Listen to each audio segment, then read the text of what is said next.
I'd like to welcome everybody here tonight to the IES committee meeting of the 3rd of May 2022. I'd like to start with the statement of acknowledgement.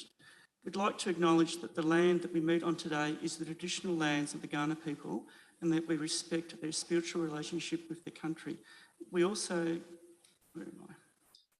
acknowledge the Kaurna people as the custodians of the Greater Adelaide region and that the cultural and heritage beliefs are still as important to the living Kaurna people today. Now we'll do a roll call. We've got, I think Jim's on his way, so that's fine.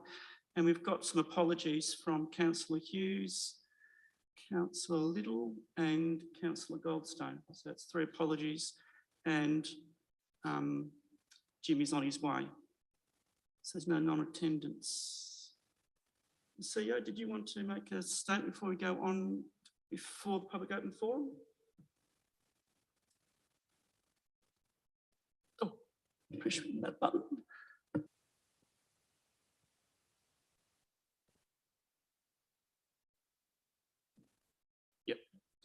Thank you, through the Chair. Yes, just like to make the following statement. At the last council meeting last week, the council considered a matter pertaining to competitive neutrality, and during the course of that discussion, I made a couple of statements which I'd like to address. So, firstly, in that discussion, I referenced that in respect to Mr. Shane Bailey, that I made the comment that he had declined to meet with me on a particular matter.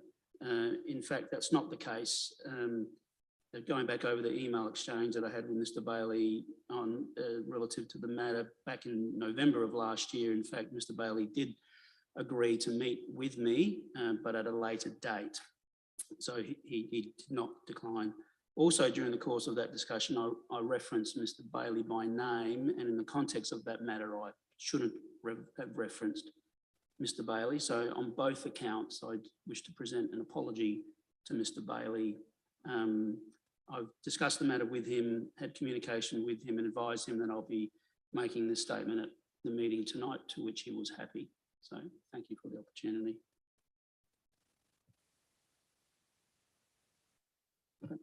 Okay, we'll move on. We'll move on to public open. Oh, sorry, Councillor Shank. Yeah, just a quick question, if I could, through you, Chair. Firstly, thank you for the apology, but I just wanted to point out that that was a rebuttal to statements I was making, and the statements made that you were apologising for actually, I think, misled the chamber a little bit there. So as an elected member, I was sort of hoping that you would also acknowledge that for our benefit as well, just to put that on the table.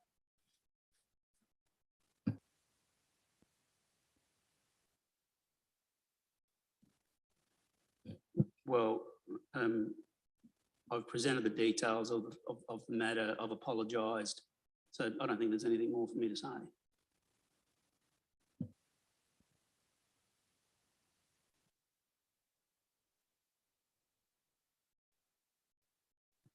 Okay, we'll move on from there then. Thank you. Public open forum. We've got 2 people speaking tonight, Ms. Beverly Gidman and Mr. Ian Tooley. So, Ms. Gidman, if you want to start first, I get 5 minutes, thanks, and work out how to use the microphone. Good evening, CEO and elected members and staff. I just would like to have a quick talk on the Barossa New Water Scheme. I don't think it'll be successful for Gawler due to the fact that anything on that area from the Barossa area has to be, it won't come through.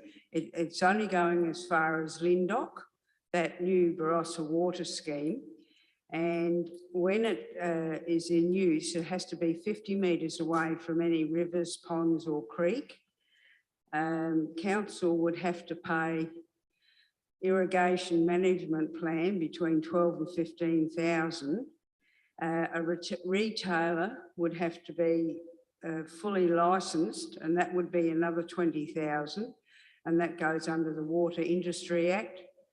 You cannot use the recycled water on grapes, fruits and vegetables because of the bacteria from this water, the contaminants that come through, such as potential hazards, pathogens, pharmaceuticals, hormones, domestic chemicals, radiology agents, detergents, ammonia, pesticides, heavy metals and so on. So this is why they ban the use of it for fruit and vegetables and bacteria, the bacteria that comes. Now, KBR, Kellogg, Brown and Root, what cost would be involved to monitor the safeguards of watering, and when would these guidelines be placed? It's all got to go through the Office of Technical and Regulation Guidelines. And I've been speaking to a waste management person, coordinator for Community of Waste Management, and he feels that they would not support anything like this coming from the Barossa to Gawler. So that's all I have to say. Thank you very much. Thank you. We'll ask questions later after the second presentation. Mr. Ian Turley, do you want your presentation? Yours on the rural zone. Thank you.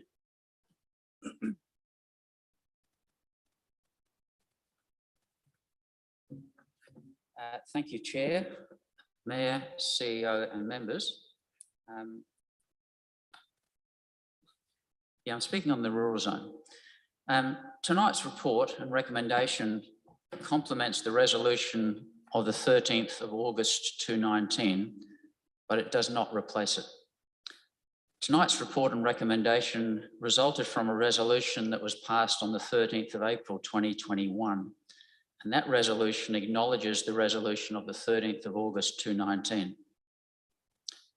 The minutes attached at the start of every IES agenda, and they're incredibly long, they list items that are yet unresolved or yet to be fully acted upon.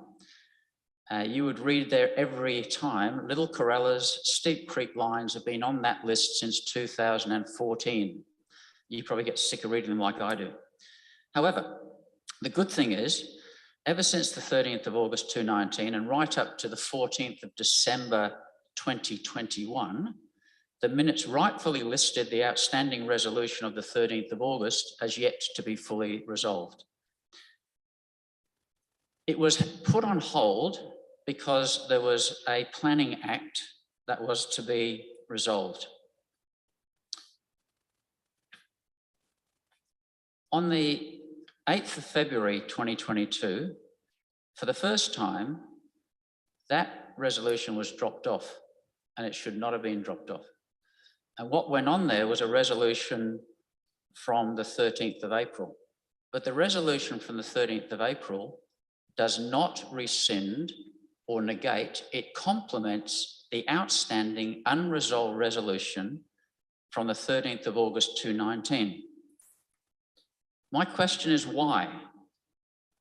It was there for 18 months, regularly at every meeting, listed as it should be, right up until December of last year, and then it stopped. There was no rescind motion.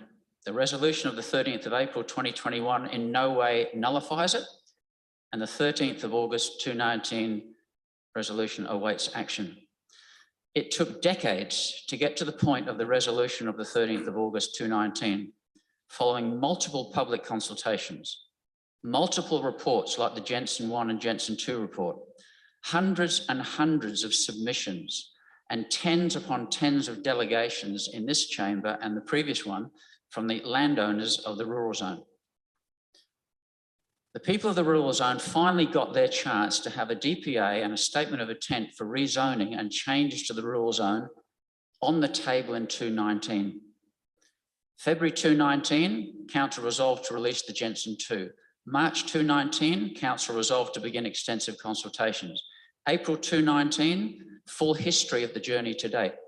July 2019, presentation of reports from the latest community consultations. 13th of August, the very comprehensive resolution that remains only on the table until the Planning Act was tabled. The new planning code was implemented in early 2021 on the 19th of March. The April 2021 IES agenda should have been all about the resolution from the 13th of August 2019. Now that the reason for deferral was resolved with the tabling and enacting of the planning code. This council has a resolution, a hard-fought resolution full of blood, sweat, tears, hopes, that is active, that has been put on hold only while we're waiting for the code to be released. And that was released early last year. Yet you commissioned tonight's report instead of acting on a resolution which is on the table. It is live, it is active. You've wasted more money and more time, and you've disrespected everyone and everything that was put into that resolution of the 13th of August 2019. Tonight's report confirms, and you can add it, it's beneficial in that it adds to the fact that the majority of the land in that area, 90% of it, is 5 hectares or less. It confirms that water is the problem. And it also confirms that you can, if you've got water in there, they're not viable, whether it's intensive agriculture or not. Nobody is going to reproduce the type of infrastructure that you see in Port, I think it's Port Pirie or Port Augusta. That's 5 minutes, Mr. Tully. Do you want to wrap up? Or? Yeah, I'll wrap up very quickly. Thanks, Chair. No one in that zone has the millions of dollars that could put in that type of intensive agriculture. And if they could, they'd have a problem getting water. But what you could do is honour their request to get this DPA and statement of intent done with the possibility of having the land rezoned so that it goes into what you might call rural living, similar to Gawler East, where several councillors live, where that area could be a buffer of maybe half-acre, 1 acre blocks all the way through. But if you leave it, it'll fester as it is now. You're dishonouring what we've got to, and you run the potential that this government, with the electrification of the rail line, can simply gazunk over you with the SCAP and put in Oleana Waters or Mawson Lakes, 300 square metre blocks in that whole area. And they would love to do that along the railway line. That's more than 5 minutes, Mr. Tully. I appreciate you giving me that little bit extra, Mr. Koch. Thank you very much. Thank you. Okay, any questions for the speakers? Okay, we'll move on then. Thank you. Thank you to both speakers. And I note, Mr. Tully, you wanted the staff to contact you in what regard?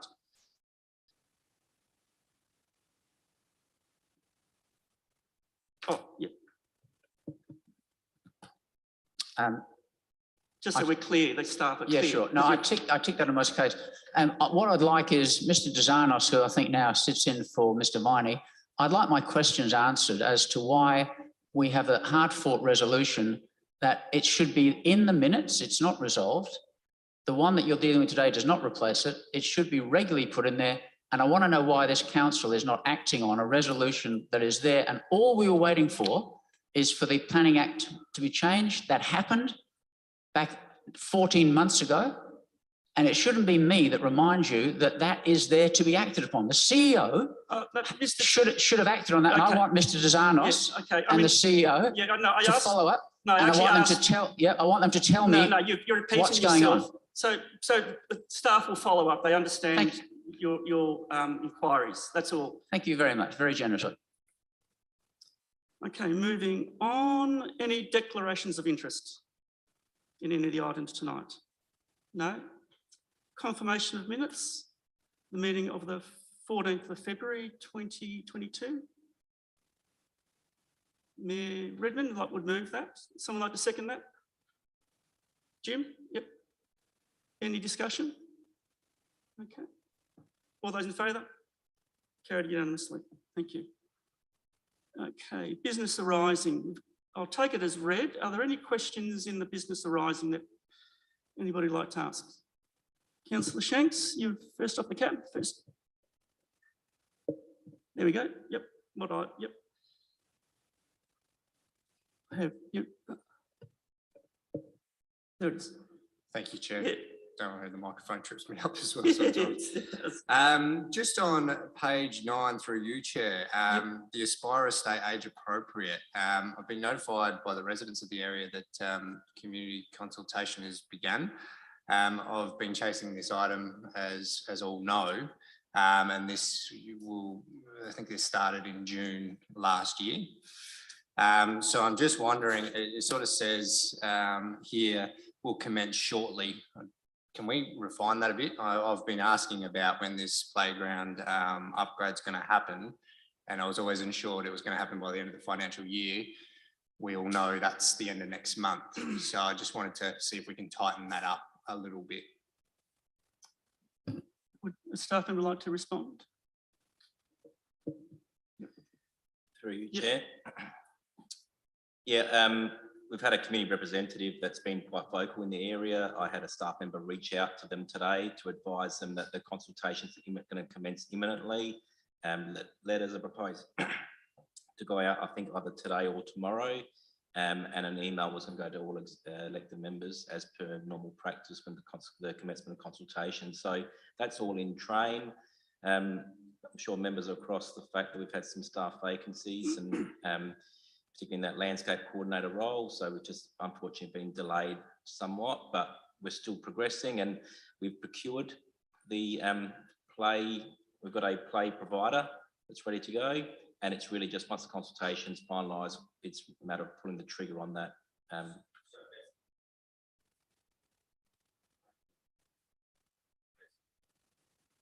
Depending on the nature of the equipment and the delays associated with the delivery times, that may not necessarily be implemented this financial year in every aspect. But you know, I can give you a further update at the completion, because there's a report that needs to come back to council in accordance with the resolution that reflects the outcomes of the consultation. At that time, we'll provide an update on the lead times associated with the provision of that infrastructure. Councillor Davies. Yeah, on page 6 and 7, the multi-level car park operating hours, I'm just curious as to if there's something still to be done, what is it? And if there's not, why is it on here, I guess? Because it mentions the latest meeting as a community consultation period in October of 2021. What's happening there?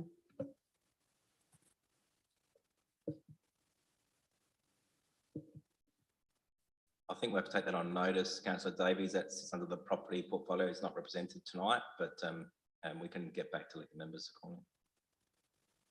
Yeah. Nathan, do you have another question? Yep. Go. Yep. Thanks, Chair. Just on page 11, probably very similar to the same vein of the last question. Gawler Mill in Bridge. Now, I know this one hasn't been sitting on council's desk, staff's desk for as long, but procurement for the preferred option to occur shortly. Can we again get a little bit of date, timeline exact around that? I mean, I just keep on seeing these occur shortly, and it's imminent, it's coming very soon, and et cetera, and yeah, it's just, can we tighten that up a little bit, because my shortly and your shortly and ratepayer shortly might be in a different realm.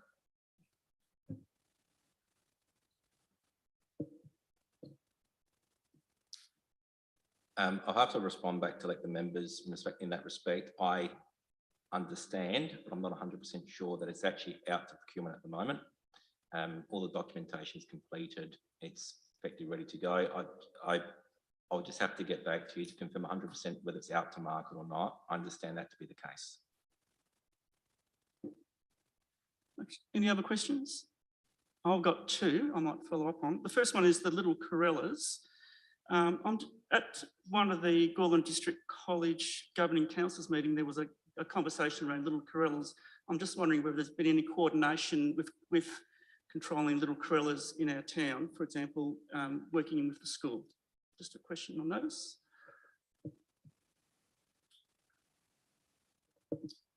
Through the chair, we have been dealing with Trinity. They have some gas guns out there which scare the crawlers away, and our contractor has been using scare tactics as well to move them on, and we've been liaising with residents that have been impacted for them to sort of implement similar strategies to scare the birds away.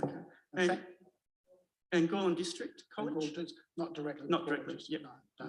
The education department tends to deal with them on their own accord. So. Right, okay, so that's okay. Right, I can report back. And the other one is page 8 of 62. It talks about the heat pump option at the swimming pool, and it talks about on-site renewable energy. How are we going with the study and report on-site renewable energy options?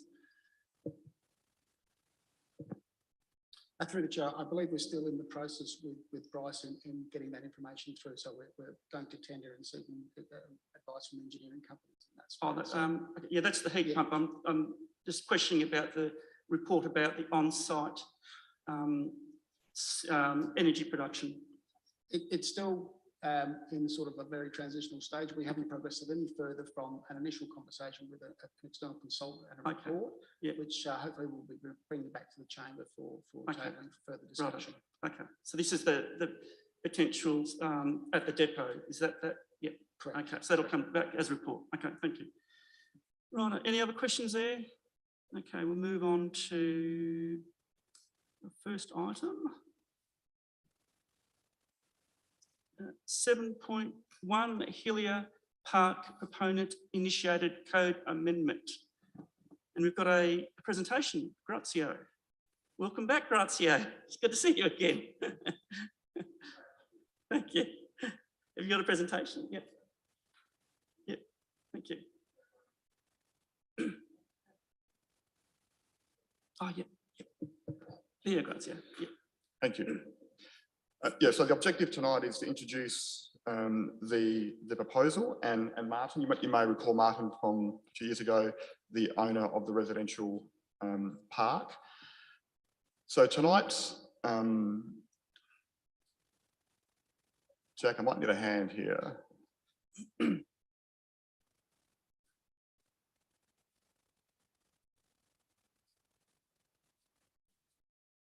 Never works, does it?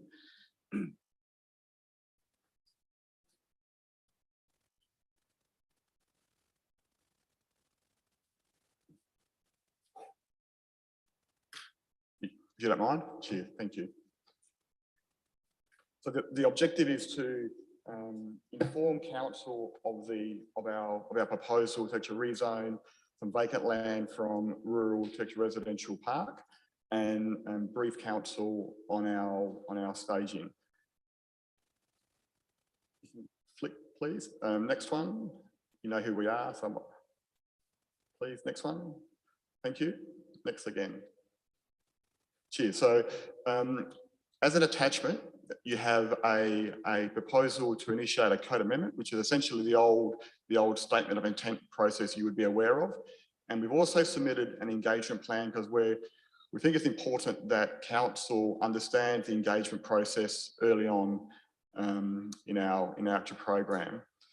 And as per your recommendation, we're seeking in principle support to start the rezoning process. Thank you. Next slide. And again, the proposed code amendment and the proposed residential park zone establishes actual framework for council to assess applications on that site. It gives you the actual policy foundation to ensure that land is developed in an orderly manner. So we aren't seeking approval, or we aren't seeking your consent on the details of the proposed development. That council will have opportunity later, post the investigations we're proposing. The reason why we're undertaking this is that there is strong demand for affordable housing, particularly in that area. Now, I'm conscious of our time, but I might just hand over for Martin for a 30-second grab, if you like, to explain demand pressures you're facing in the park. Thank you. So just to mention, Hillier Park now houses about 385 home sites. It's home to over 500 people. So that's probably a surprise to some councillors, but there is this substantial development, you know, on the western side of Gawler. So we're an over 50s residential park, and we particularly provide affordable housing. We've got over 200 single households there, with the majority being single females. And as I said, we're a major provider of that form of accommodation in the northern suburbs. The average age of the population is around 76, and but the entry age of people coming in is generally between 65 and 70. We've got a very active sales process as well. In this last financial year, not quite complete, we've seen about 10% of homes turn over, with 33 actually selling. There's not a single home currently available on Hillier Park. The last development that we put through via a DPA back in 2014 through 2017 was finally approved with the last conditions in early 2019. And here we are barely 2.5 years later, and those 77 homes are fully booked out, and we expect that the build will be completed in early 2023 and fully occupied. So, thank you. That's useful to hear the real demand for those sites. Next slide, please. Next slide, please. So the proposed rezoning area is the blue shaded area to my left of the residential park zone. Martin's owned that land for some time. Next slide, please. That's an aerial. The area had the land had an area of around 12 hectares. Sorry, 14 hectares. Next slide, please. Having regard to the Gawler River and the floodplain area to the north, we anticipate that the developable area is probably around 9 hectares, but the investigations we're proposing will certainly highlight that. We think it's an orderly expansion of the existing facility, which, as you would appreciate, has been affected by an earlier rezoning project, which is essentially close to being built out. Part of our role is to explain what are the investigations we propose for the actual rezoning document, which we will bring back to council during the consultation process. Next slide, please.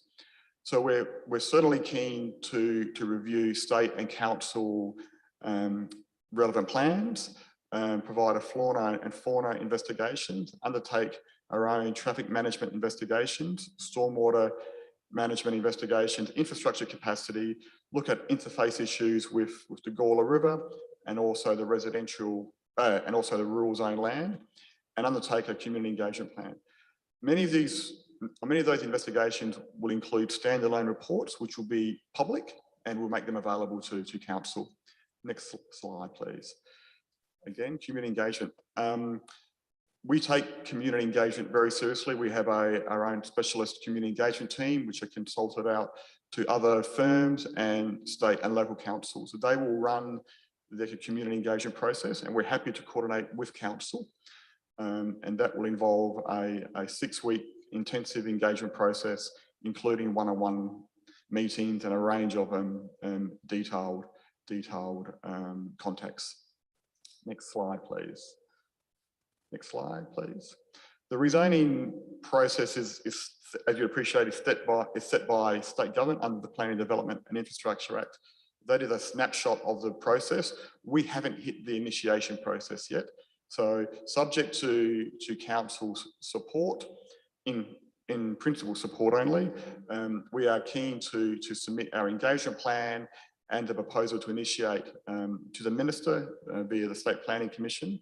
And that can be done as early as next week. So we've supplied you a copy of the documents we're keen to submit. Then there'll be a period to undertake the investigations noted in our proposal. Then there'll be an engagement process. We report on that engagement process. And during this process, we're happy to keep or engage with council staff and elected members as you feel fit. we're happy to come back anytime. We anticipate this process may take in the order of 6 to 8 months. Next slide, please. Next slide. Some typical questions which council may raise. The rezoning project is fully funded by Martin. We certainly commit to undertake all on-site infrastructure will be fully funded by Martin. If there is a need for off-site infrastructure, as noted in your council item, we're certainly happy to look at that. And typically, there would be an infrastructure agreement and a land management agreement, very similar to what Martin has undertaken in the earlier rezoning, if it's required. And it may not be. And we are certainly committed to working with council and keeping elected members up to date. So in other projects, we have weekly Teams meetings with council's relevant staff to keep them informed of the progress. I think that's all. Okay. Yeah, Redbed, you want to ask some questions? Yep. Yep. Thank you, Grazio and Martin. I have a question around fire mitigation.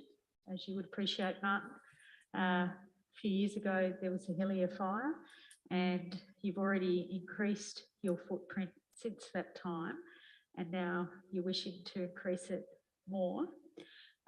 If you could walk us through what improvements you have made since that Hillier fire to manage if there was another fire coming along the Gawler River, which is quite feasible given we've already had one, how you've improved the mitigation and your management plan if we needed to evacuate people once more. The fire didn't actually reach Hillier Park. It got within about 100 metres of the side boundary. Evacuated people, though. Pardon? Sorry? The evacuation was precautionary, that's correct, but the actual fire didn't. So since then, we've upgraded our warning systems through the use of a siren's been installed, a large siren on the office area, and we've upgraded the other warning systems, such as we now have activated SMS messaging, which we didn't have in place at that time. What else have we done? Our staff vehicles have been upgraded with air horns and emergency lighting on them, because it doesn't matter what sirens and whatnot, you've got to use a variety of sources. If people are sitting inside in an air-conditioned place on a 45-degree day, they're not going to hear any sirens. And we also, our staff actually evacuated the property by going door to door in the end to ensure that everyone was out of the place. And so those procedures have been reviewed and updated since then as well. Yeah. Part of the rezoning process, part of the investigations will require us consulting with the CFS. So that'll be a fundamental part of our investigations.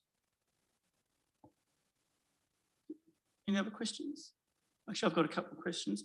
The first one is, just refresh my memory, there was a rezoning a while ago for residential, for houses on the south side. Is that right? Yeah, so where are we up to with that? Is that still happening, or is this added on top of this? Oh, the north side. Okay, not the south side. Oh, sorry. That was the north side, was it? Okay. There you go. Try again. There you go. There you go. Got it. Okay. It was on the north side. Okay, so it's not the southern side. That's a completely different development, is it? The rezoning. Are you thinking of the south side of Hillier Road? Yes, yes. Oh, that's Vergara land. That's not you guys. Okay, that's fine. Now, the other one is, in your investigations, you mentioned 7 investigations, and then in our agenda on page 21, it talks there's 12 pieces of information that council officers are requesting. Yes. So do those 7 align with those 12? The majority do. Yep. I think the council agenda refers to an RS report, which we captured in the flora and fauna report. It also refers to a social infrastructure report. So we certainly expect council to write to the minister to suggest that they're the investigations council feels are appropriate. Yep, and you would be happy to ensure that those items are covered in your investigations? The social infrastructure report, we're happy to look at that. It's a bit early for me to commit to it, only because these facilities are in many respects self-contained. They provide their own community facilities. So I don't want to be suggesting that we need to do that now. Okay, if we don't right. think, but we're certainly happy to take them on board. And ultimately, it's the minister's call on what investigations we do. Okay, right. That clarifies that. Diane, you've got a question? Yes, how many extra villas do you envisage to be in this plan? 200 to 220. Okay, any other questions? Oh, Cody, you got a question? Yep. Yeah, so this new batch of land, is it all currently unused? Does it, because there's a Riverdale, I think, spiritual center, like, is that where that, I'm just trying to get this in my head, I guess, of exactly where it goes up to. The aerial image.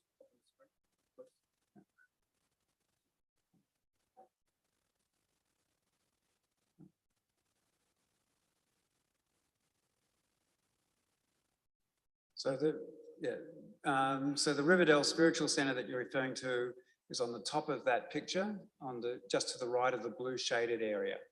So the development we're proposing is adjacent to that. Okay, that's clears it up for you. Yep.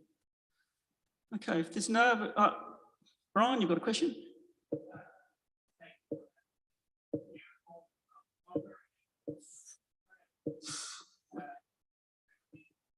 Recommendation, and it's certainly the presentation tonight I think has been excellent, and it's great to see Grazio back again, and Martin, and the development of Hillier Village without a doubt has been a great asset value to this town. So many of my friends are out there, along with a councillor that's at the moment got that dreaded thing they call the COVID, and he's unable to be here, but I proudly will recommend this and ask for councillors to please support this motion.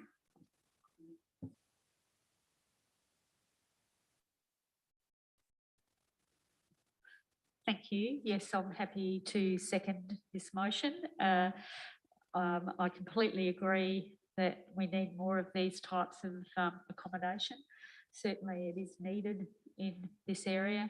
There's been lots of talk about particularly older women being homeless, and you come out of a relationship, you only get half and you can't afford to go anywhere. And so this fills a gap in the market, and I think it's really, really well run.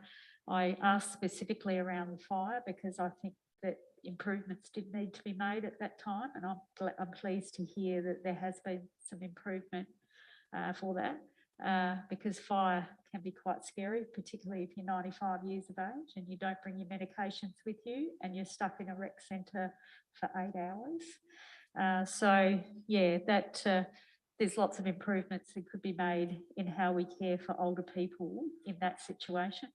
I think there were lots of learnings from that particular exercise. So yes, I'm happy to support this. I think it's an important way forward. Thank you. Any other comments? Yep, Nathan? Yeah, look, I see this as a no-brainer, to be honest. It is adding to a much-needed asset in our town as our population grows, as our ageing population inevitably grows. This only adds to the services we're able to provide here in the town of Gawler. So I'm always for that, and yeah, personally, sort of being out to the area and being involved in some minor works for some of the residents, and also having the opportunity to tender on some of the bigger stuff. I do see how it is put together, and I look forward to seeing it expand and only grow. Any other comments? I mean, I'll just make some comment. Yeah, I'm supportive of this. I think what's been offered out there, I've got friends that live out there and they really enjoy living out there. It's a safe, warm, friendly community. And my biggest concern was around the fire, because we did have that fire issue last year, was it the year before? And that was a big concern, but it's, you know, the response that you provided gives me confidence that you've got those issues under control and that people are safe-ish as much as we can when it comes to a fire.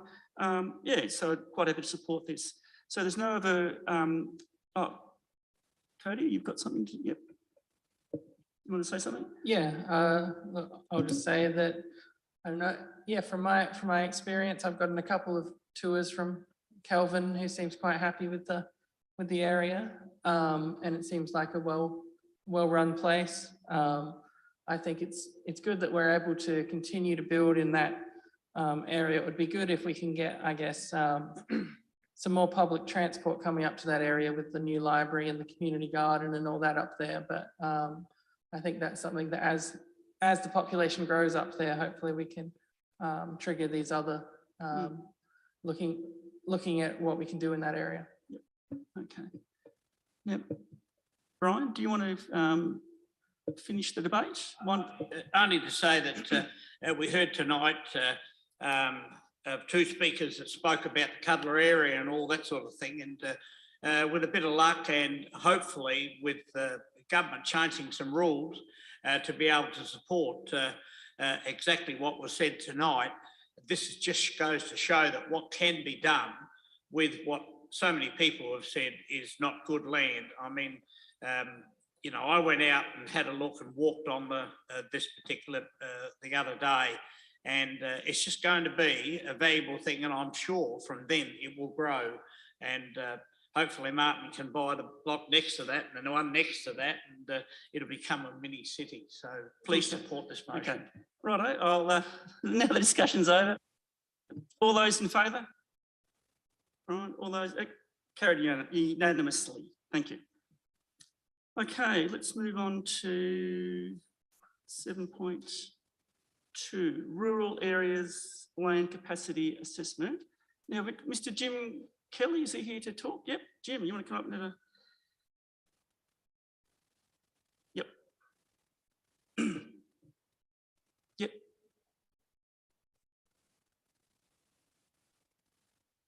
Okay. Do you want to just declare that now before we start? No, you need to say out publicly. Okay, that's right. Yep. Yep. I'll get this right. Oh, you could just turn yours off, Jim. That's it. There you I'd are, like Jim. to declare a perceived. Wouldn't you have another Jim? Yep. Hello, talk all, shut up. Go on. I perceived conflict, but I'll be staying in the meeting. Okay, thank you. No worries. The only other thing I'd like to say is this, I only got this tonight. I have not had it before, and I had just read it now, and I didn't even know that this was in there. So I don't even know about this. Okay. It wasn't delivered to me. I don't know why. Right. Okay. Thank you, Jim. Jim, the other Jim, do you want to start your presentation? Thank you. Yeah, so I thank the council for the opportunity to do the report. It was an interesting report. Having a background in undertaking the land capability assessment for the Virginia Pipeline Scheme and working with the growers, this sort of fitted with our understanding of the soils and the environment in which we're working. So it was an interesting project, and I think there's some complex questions that the council's going to have to work its way through that we didn't really address in this project. So next slide, if you like. The discussion became very binary. It was one on value of land and size of land, and can the green wedge be retained as economically productive land? So that was a big focus of what we looked at, was whether there was a sustainable economic use of that land that would allow it to be retained as a green wedge. And next one, if we... So past work, we reviewed all of the past reports that have been done, and there are plenty of them. So if you look in the 1995, the Horticultural Development, Northern Adelaide Plains Resources, Opportunities and Priorities, that really undertook an economic analysis of the opportunities at the start of the Virginia pipelines, and we saw some parallels between that and this, and we'll discuss that in a moment about water, and I noticed an earlier person was talking about water. So we had a look at it on that basis, purely and simply, could you get a fair return on the investment, and were the land sizes practical? So going on. So a lot of these reports, before that, didn't take that into consideration. They just looked at the land and said, this land would be suitable for agricultural development. The discussion between land capability and land suitability, the land out here is capable, so you can do virtually whatever you want on from an agricultural perspective. There's land that's going to be suitable for grapes, grazing, grains, vegetables, whatever you want to do with it, and houses, I guess. The suitability is a different question. It's actually when you actually dig down into that land, albeit be capable, is it suitable for that, for those developments, and it takes into considerations climate, infrastructure, water availability, and the gross margins that can be returned off of the land. And that's the stumbling blocks. So the zone, I assume all of you are more aware of the zone than I am. So we looked at land systems, we looked at the soil mapping units and went through each of the mapping units over this area. And yes, we got to that answer. It's capable, but is it suitable? One of the discussions that somebody raised earlier, yes, 90% of the land holdings are less than 5 hectares. So that's a major limitation for suitable agricultural production or retaining it as a green wedge. And mostly we looked at agricultural production for the green wedge because we couldn't see a lot of other opportunities that were out there. Sports fields maybe, but it wasn't going to be significant and these sorts of things. So we address these, and we get back to agricultural land use and 90% of the areas being less than 5 hectares. Here's our gross margin analysis. So we looked at gross margin on 5 hectares of land or less, and there are some crops there. There's grapevines, olives. But if you look at all of those crops to the right-hand side, all of the crops on the left-hand side were what we'd call broadacre, either grains, grazing type pursuits, and you can't get a good enough return on your investment. The crops on the right, yes, you can, but every one of them was an irrigated crop. So it screams loudly and clearly that without water, you don't have the opportunity for development in terms of an agricultural sense. Field crops were not viable on 1 to 5 hectares. Perennial horticulture, 1 to 5 hectares. There's plenty of crops that could be grown. Annual horticulture, 1 to 5 hectares. You could make a living out of that.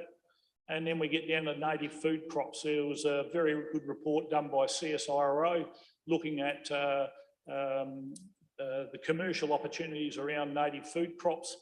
Bush tomatoes was one that stood out, native limes, and these will all be suitable for this 1 to 5 hectare. So the major restrictions to perennial or annual horticulture in the Gawler zone was water supply, confirmation of the zoning for perennial and annual horticulture, transport routes and noise. We saw noise as a potential major limitation that would conflict with other developments in the area. Recommendations to soils. not limiting. The analysis of land sizes was the biggest issue.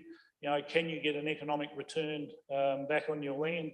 The land values were heavily influenced by residential development, and so their values were high compared to similar agricultural land in other areas.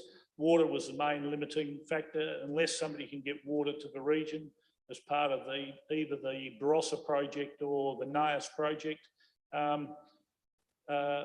we didn't see a lot of opportunity moving forward. And I think that's pretty clear, and I think most people would see that as the sensible outcome. Conclusion, water supply is going to be the major limitation to retain it as a green wedge.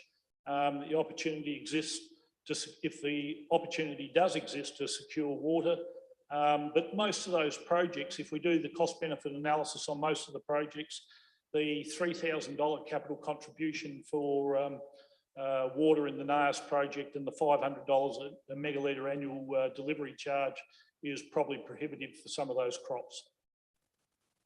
But certainly intensity of greenhouse production, whether it be low tech or high tech, there's certainly opportunities in that space.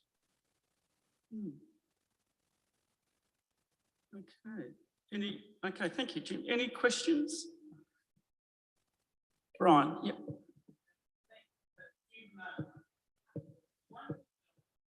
Jim, you need to turn yours off, please, so Brian can, yep.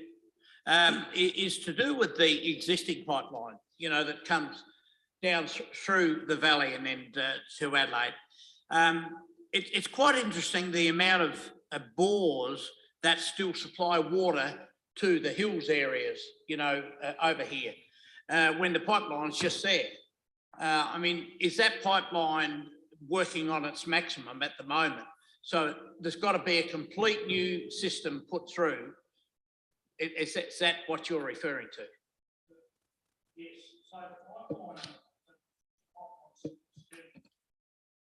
right? And it was actually built with quite a low grade. It's class 4 pipe. I don't know if any of you know enough about engineering, but it's quite a low grade. So they just can't ramp the pressure up on it anymore. And so to get more water through the system, they have to lay a backbone back over the top of the system again if they want to get it into that region. So it's going to take a pipeline from probably another area, you know, whether it's a supply pipeline out to 2 wells, you know, where they've got the dam storage out at 2 wells. But they're bringing more water up to fit into it's the Bunyip pipeline of Warren Randall. So they're bringing more water up to that, and the Bagara sold, I believe, a gigalitre of water to Randall's to allow, to Warren Randall, to allow him to have water for his development, you know, his great development. So everything is pointing towards the pipeline coming up to Wingate Road, where they've got the aquifer storage and recovery there. Okay, Nathan first, yep.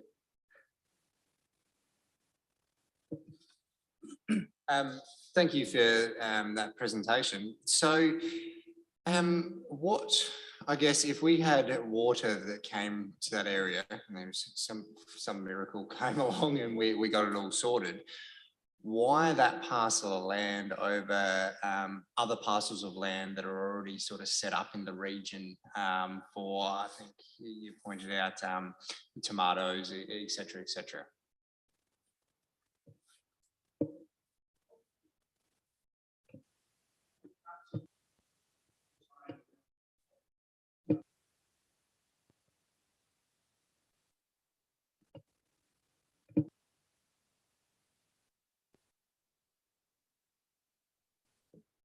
Oh, sorry, I could press the wrong button. Let's try again.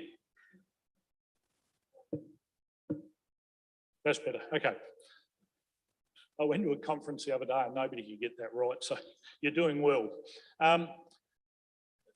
Look, there's basically the assumption if you can get the water, people will come, and that's what we certainly saw with the Virginia Pipeline Scheme. In the first year of the Virginia Pipeline Scheme, they supplied 4.6 gigalitres out of a total of 19.5 gigalitres of water, right? And so eventually people came to take up land and take up water. So the opportunity in the Virginia region, and there are a few issues in the Virginia region, so there needs to be a general expansion of the scheme. And this area over here would, would be a good area. There are people out in that zone where we're looking that have been using mains water for, intensive horticultural production. It's close by, it's close to the market, low food miles. Is it any better than, say, Two Wells or, heading towards Lower Light? Possibly not. To answer your question, I don't have a definitive answer on that, but it's whether the council can secure water and create an opportunity that allows people to invest in that space or not.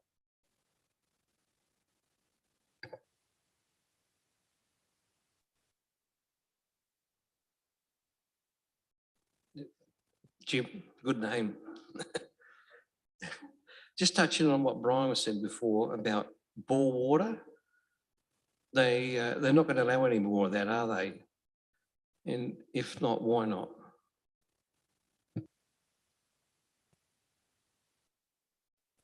Done it again? No, here we go. Yeah. So one of the big drivers for the Virginia pipeline scheme was the salinisation of the T2 aquifer, right? The main resource aquifer. So what they found was people were taking more and more water and the saline zone was coming in to the Virginia region. So that's the reason why it's a prescribed catchment. So you can't get an allocation. All you can do is transfer an allocation. And the Virginia pipeline scheme was built on the back of protecting production in the region as groundwater became more and more saline. So there's not the groundwater there to be accessed. It's going to be the only source of water. There's always, I guess if the town if Gawler wanted to do it, you could sewer mine and create your own recycled water scheme in this area, taking water out of SA Water sewer. That's done around the world and done across Australia. But, it's a cost and you have to look at it. And when you go into food production, you've got that ongoing validation costs that your treatment processes are producing water of the right quality.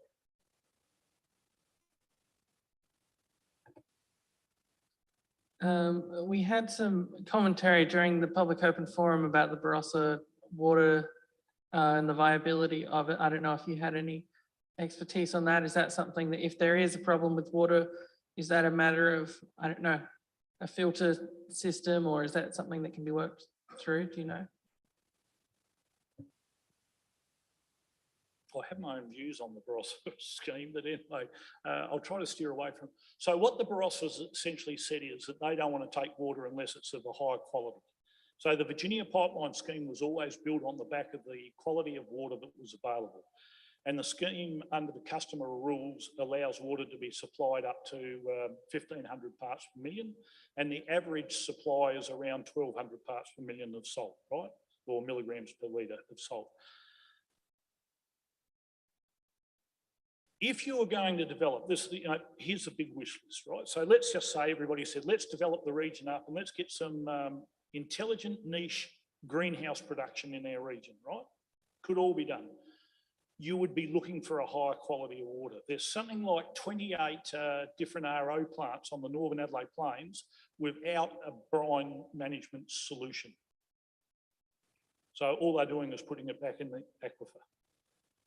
So it's, there is an opportunity there. And if they do desalinate the water to go to the Barossa Valley, then that makes it more attractive for this region as well. Because the lots are small, you have to talk intensive production. And some of those might be zero discharge systems. There are ways around those, but there are opportunities. And I think in the first meeting, I did say it in the first meeting that I came here when we kicked off the project, the one thing that this region needs, the Northern Adelaide Plains needs, is probably 6 more crops. Do we need to produce more tomatoes? The answer to that probably is not. You just knock somebody else out of the marketplace. Do we need to produce more capsicums? Probably not. Cucumbers? Probably not. But if we got 6 more crops, so something like bush tomatoes, and we did a bit of an economic analysis on it for another project. Bush tomatoes are currently selling at $45 a kilo. So they're just a smidgen dearer than gourmet tomatoes. So, there's some opportunities, nutraceutical crops, those sorts of things. It's whether there is an appetite to develop a new industry in the region and do new things. But if you're just going to replicate the Northern Adelaide Plains, I would question the economic viability of that in the long term. Actually, I've got a couple of comments, especially around the bush foods. Many years ago, I was involved in a bit of a study with the CSIRO up in the Northern Territory. On the periphery, I wasn't actually running the research, but on the periphery, we looked at growing acacia crops, and they had 3 sites. They had one in the arid zone, the territory, one in, I think it was Port Augusta, and one down here a bit closer. And yeah, so it was good to see the research going on. And the other thing that I was involved with was bush tomatoes. Initially with the wild harvest, when that started to occur with Vic Cherikoff in Sydney a lot of years ago, I was involved at that initial stage of that wild harvest of bush tomatoes. So I've always sort of been quite keen on native plants as food crops. And in particular, also I spent some time in Israel, so I actually saw a bit about low water use in Israel and in their context. So I'm just, when you look at 6 new crops, for me, I would think that native foods such as the bush tomatoes and some of your seed-bearing acacias using sort of low water technology, as you see in Israel, may be a viable option. And I think that would add immensely to the northern region, because I don't think we need to be growing more tomatoes in greenhouses or whatever. But I think bush foods, I think there's a huge market. And it was nice to hear that you've read some reports from the CSIRO. Obviously not the one that I was involved in, all those years ago, but it's nice to hear that the CSIRO are still working on those crops and seeing them potentially as viable economic crops that to actually grow. So any comments on that or around the bush foods?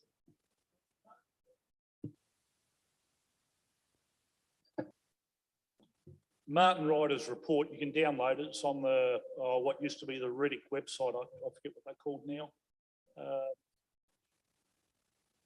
I'll remember before I'm finished. But you can download it straight off of the website. So it's the old Rural Industries Research and Development Corporation. And it's quite interesting. So he suggests that there's been no real research in varietal or selection of bush tomatoes. But you can get 8 months of production out of a bush tomato plant. So at 8 months of production, it lends itself to a glasshouse system. So most glasshouses will work on about 10 to 10 and a half months of production. Then you clean the glasshouse out, replant it with a new crop, and away you go. So bush tomatoes seem like a real option, and there are other options there. So I do believe that there's opportunities. I don't know how you drive it. I've worked on the Northern Adelaide Plains now for 23 years, writing manuals, helping farmers grow, helping them use water more efficiently. And in many regards, there hasn't been a lot of change. It's the same formula, it's the same crop, it's the same production system. How you actually change that production system is a question. And maybe I'm taking a big step here, but I looked at a development on the Kangaroo Island. Here's one for the planners, but somebody's building cabins over on Kangaroo Island. He got a $500,000 grant out of the state government for a $1.7 million development. Well, that's roughly 30% of the development he got as a grant from the government. Maybe there's a grant for the government to look at the opportunities of alternative crops. And we've done a number of reports for the Western Australian government on this. And the good thing about the Western Australian government is they've done all the international market analysis. So there's quite a bit of stuff around that adds to it. But again, it comes back. It comes back to people's will. Why did they buy the land? What do they want to do with the land? And then it turns around to this big thing. If you can't get water, it's hard to grow things without water.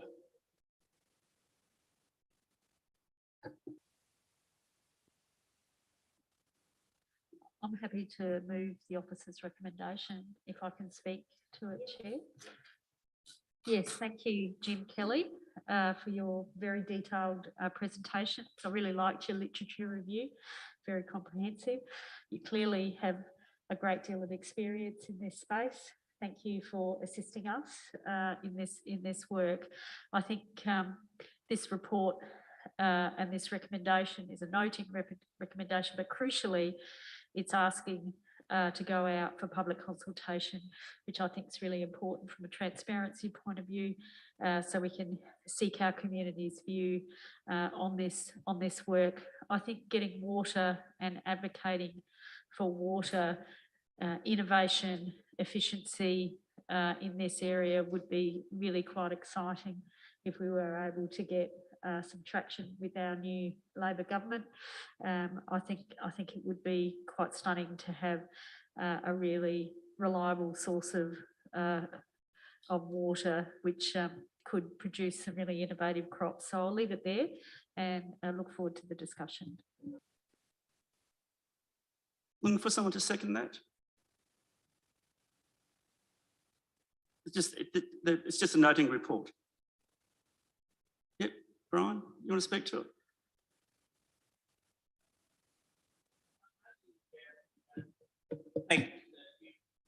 It's great what you've said.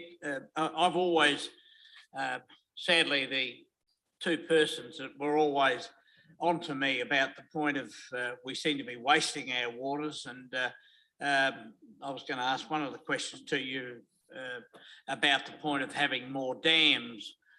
There's a lot more talk about having dams and slowing the water down instead of it washing to the sea.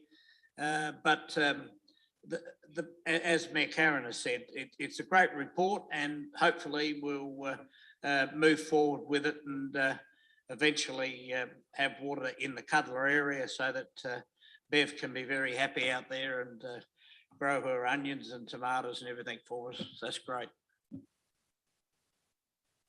Any other comments? Nathan? Yep. Yeah, look, I'm happy to support the officer's recommendation, just because it adds to the information that we need to be able to get this decision done. I think every time this has come up, I've made the point that we're coming with this elected body, especially first-time members, are coming in on a historic problem. This only assists ways forward. I personally don't see this being a farming area. I see the potential of, being able to activate the space by offering buffer style living like what Gawler Belt are doing. And I look at that entrance because I live in Williston, and I see what Light have done in that area and how it's grown, and the potential of a great school, etc., etc. I'd like to see us catch up a little bit, to be honest, on that side of Gawler, because I see the potential of a buffer being done, activating and allowing the people that own the property to do what they may want to do.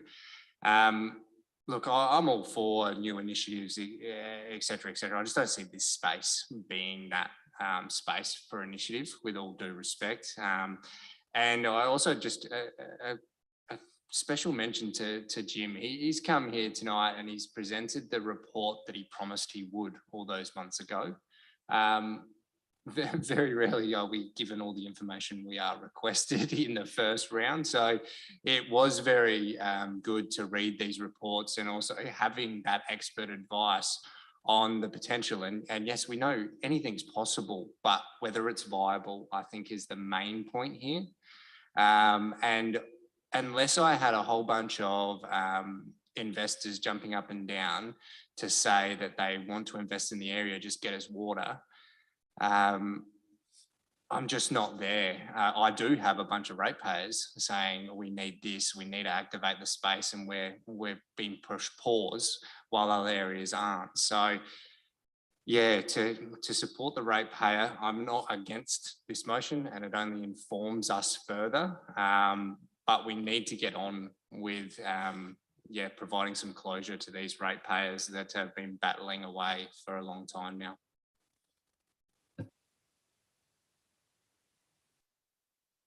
I'll make some comments before we close the debate. As I said, I spent some time in Israel. I wouldn't say I was involved heavily in the agricultural, horticultural over there. I did do some work with some dates, but I did see what an innovative society can do in, I suppose, marginal land and land where water is at the premium. I think that South Australia in particular, people in the north, in our area, are innovative and can embrace new technology and new crops. In some respects, it might be generational change. We have new people coming through the system with different ideas, different attitudes, a different will to do things, the energy to do things. I know what I was when I first started in the industry 40 odd years ago, and how I am now. But young people coming into the industry want challenges, they want different ideas, they want to take on the new technologies, the new crops, etc., etc. I think this area is prime for that, for the next generation to come through and adopt these new crops, in particular native foods. The native food industry will only grow from the research that I've done. And as I said, I have worked a bit in this space, and although bush tomatoes are pretty ordinary to eat, people do spend a lot of money on them, but that's their choice. So anyway, I'm quite happy to support this motion, vote for it. But I think that we do really need to think about that area, not just to pave it over with houses, but I think it is a really good opportunity for one of those 6 crops, and that would be a huge benefit for our community. We could be a centre for innovative horticulture production around native foods. I think that would be absolutely spectacular. Thank you. Okay, I'll put that to a vote. All those in favour? Carried unanimously. Thank you.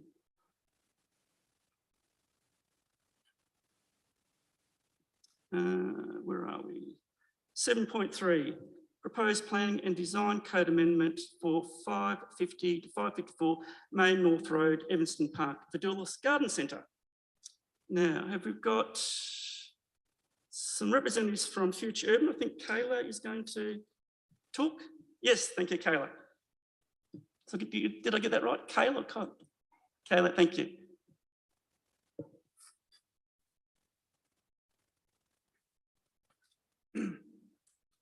Firstly, thank you all for making the time to hear us present tonight on the code amendment for 550 to 554 Main North Road. I'll aim to minimise any duplication with Grazio's presentation earlier tonight, because we've touched a bit also on the process for proponent-led code amendments. So we'll make sure that we minimise any time spent rehashing those issues. So my name is Kayla Gaskin-Harvey and I'm from Future Urban. Here with me, if we have any questions, is Chris Banassis from Future Urban, as well as Nick Emmett and Ben Fitzsimmons from 550 Main North Road Proprietary Limited. So as you've already heard tonight, a code amendment is effectively similar to the old DPA or development plan amendment under the old system that seeks to rezone land for another purpose. In this particular instance, the site we're looking at is the Vidulas Garden Centre site that most of you would be familiar with, which fronts onto Main North Road and Sheriff Street. To the north is just opposite the Gawler Racecourse. So the purpose of the presentation tonight is to run through the code amendment where we're at now, and to get Council's initial in principle endorsement to move forward with the code amendment to the initiation stage, which I'll touch on a little bit later in this presentation, and get some feedback as well about the types of investigations Council would like us to look at as part of the preparation of the code amendment. Next slide, thank you. So perfect, thank you. So currently the site is situated in the general neighbourhood zone, and the proposal would be to change it to the employment zone with an ultimate intent of facilitating commercial outcomes on the site, and in particular there's a vision for a bulky goods outlet. So the zone itself, or the primary desired outcome of the zone, is for a diverse range of low impact, light industrial, commercial and business activities that complement the role of other zones in accommodating significant industrial, shopping and business activities. And you'll note that that's similar zoning that exists for Gawler Park, which is just a bit southwest of the site. Next slide, thanks.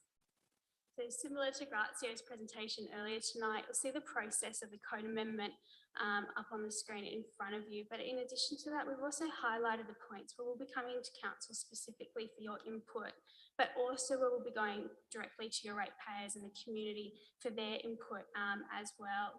So where we are at the moment is the very first step of the pre-initiation. Following that, if we get approval from the minister to initiate, we move into the initiation stage, and then the code amendments prepared, including detailed investigations, which I'll touch on a little bit later. After those detailed investigations are prepared, then we move into more rigorous engagement, which is when we'll be coming back to council again, as well as engaging more rigorously with the community about their thoughts about the code amendment. To date, we've already made contact with all the adjacent owners to let them know that they can reach out to us at any point during the process, what the process is, and what our intent is for the land. Following the engagement, there's an evaluation of the engagement, any final changes to the code amendment that might be made necessary before submitting it to the minister for planning for a final decision. Following that, if the decision is to approve development applications lodged for the land, council will have further input, and depending on the nature of the development on the land, the community may get further input again as part of the public notification procedures for development applications. So to date, there's been 2 preliminary investigations which have underpinned the proposal to initiate, and they include a land supply report and a preliminary and economic assessment. The land supply report highlighted that existing land supply is dwindling in the town of Gawler. In fact, based on current demand trends, they're expecting between 6 to 9 years that all employment land will be exhausted. Now, when you look at that in the lens of the greater plan, 30-year plan for Greater Adelaide, where you're meant to have about 15 years rolling supply, that figure's a little bit alarming, and this code amendment would seek to address that potential supply bottleneck in terms of employment land. On the flip side, for residential land, there's more than 14 years supply, so there's far less pressure from a residential land supply perspective for the town of Gawler than there is for employment land. In relation to the preliminary economic assessment, it highlighted that rezoning this site could unlock about $20 million worth of investment potential during the construction of a future facility on this site. And depending on the mix of uses that's delivered on this site, for example, a bit of bulky goods with some showroom type uses, that could contribute to 175 jobs ongoing after the development of this land.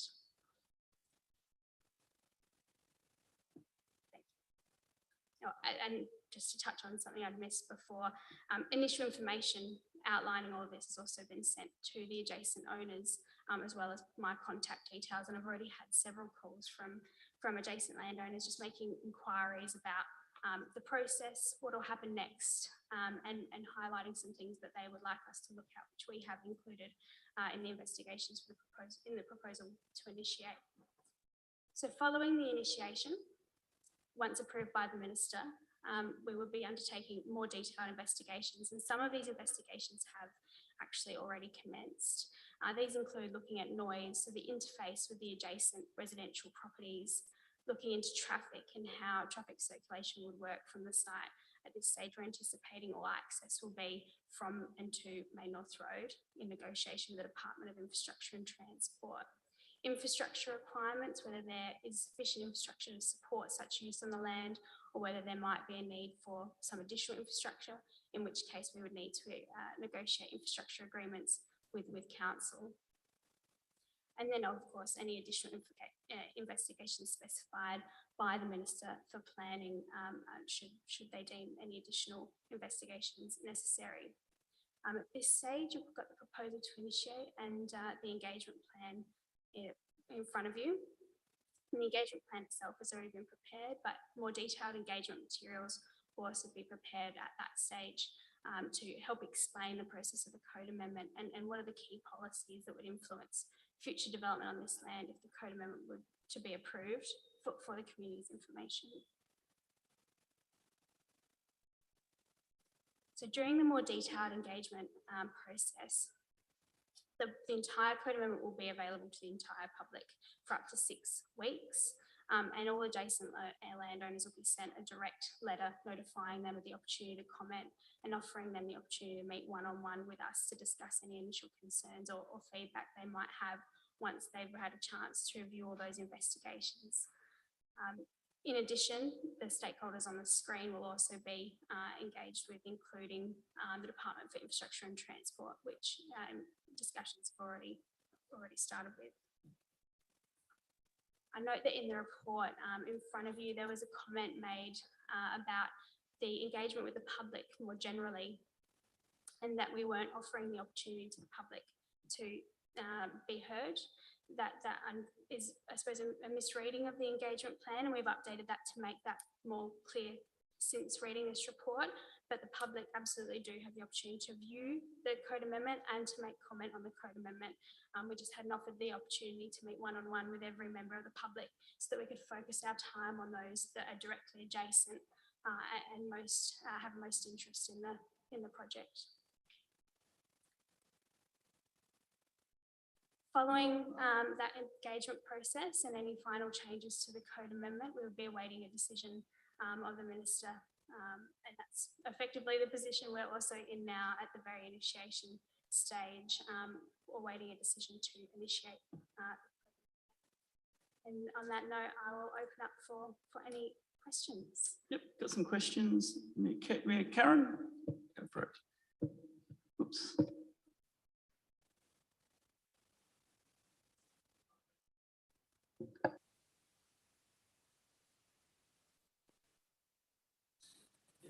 Thank you. Thank you for that presentation. On page 39 of our report, it does talk about there has been discussion around the land being utilised for an alternative or potentially less desirable use, i.e. a fast food outlet. The proponent, it says here in the report, the proponent has shown a willingness to work through this matter or to collaborate on this matter. So my question to you and all the gentlemen in the room is that still the case? Because that's quite important, that if it's going to be a bulky goods centre, it's a bulky goods centre. If it's going to be a fast food outlet, it's quite different. So we do have a number of planned fast food areas that are grouped together, and I think that works very well rather than having ad hoc fast food areas all the way along Adelaide Road. So my question to you is, are you still willing to collaborate with staff and enter into either a deed or both an LMA and deed? Thank you. That was pretty straightforward, wasn't it? I have another question. So on the site, there is quite a beautiful Moreton Bay fig tree right out the front. Is there a desire to remove all of those trees, or is there a desire to accommodate some of those trees, particularly that really big one in the middle, to engage, to create some amenity at the front rather than just bitumen?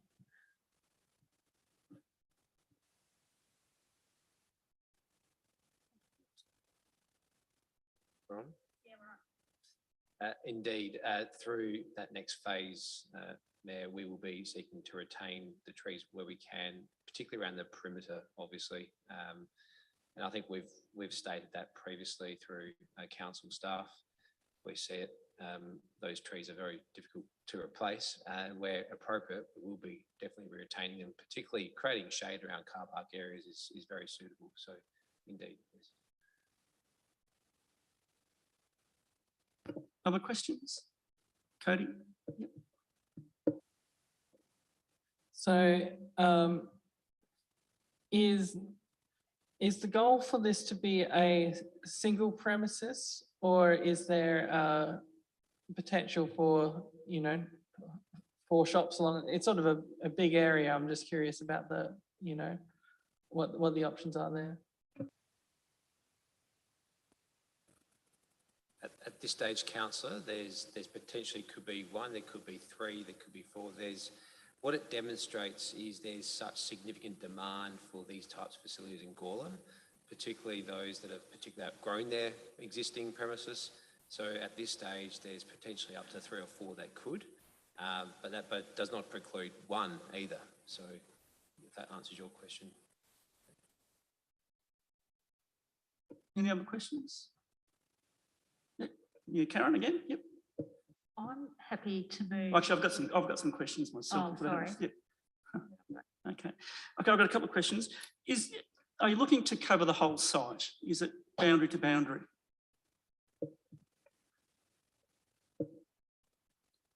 No, definitely not. With any type of bulky goods development, you could traditionally there's a rate of about 45%. You could build it on because you need car parking. You need to deal with stormwater. You need to deal with landscaping. You need to deal with buffers and how you might interface with residential. So you need space to do that, and we're very mindful of that. So this is definitely not the intent to put one building that occupies the whole site. That just wouldn't work at all from a planning point of view, or how to even manage your impacts most importantly, to the interface that we have to 2 sides of our property. So landscaping, buffers, acoustic attenuation, all those types of measures have to be dealt with.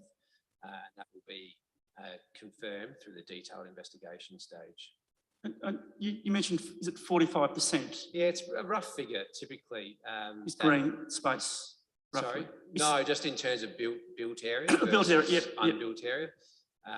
That's not to say that's going to be the exact figure here. But typically, in my experience, 40 to 45% is usually what a bulk goods development would take up. Okay. Now, the consultation, you talk about consulting with the adjacent landowners. Is that just Ames and Coleman Parade, the houses that abut the site? There's only 23 houses. That's what I'm wondering. We've gone beyond 23 houses. So it includes all the properties that share a boundary, as well as the properties beyond and on the opposite sides of Coleman Parade and I forget the name of the Well, the sheriff on one side and Ames on the other. Ames, yeah, and south of Ames as well. Okay. So there is a copy of the engagement plan appended to your. Yeah, I've read that, and I think the residents was the only engagement, one of the few actual engagements. There was a lot of collaborations but not a lot of actual consultation in that plan. In terms of consultation, we've offered to meet one-on-one Yes, with each of those owners. So on page 5 of that shows the extent of those owners that we've offered to meet one-on-one with. Okay, yep. Now, we've already got a bulky goods centre in Gawler, and from my view of it, it seems to be underpopulated. So where's the demand? I mean, we've already got one and it doesn't seem to be full at the moment. Any comments about that?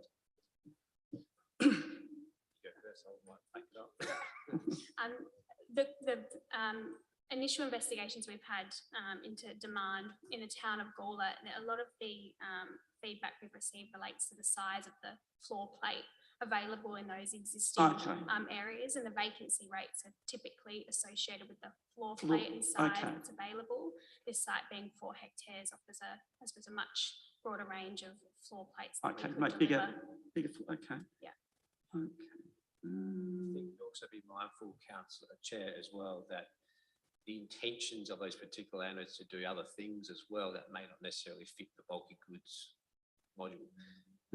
There has been proposed, as you may be aware, to put supermarkets in those areas, which is inappropriate in that zone, and indeed inconsistent with council's desire to keep those types of uses in the heart of Gawler. So, we've had incredible amount of interest even up to this point, where supermarkets, most specialty shops want to move outside the centre because they consider it to be more accessible.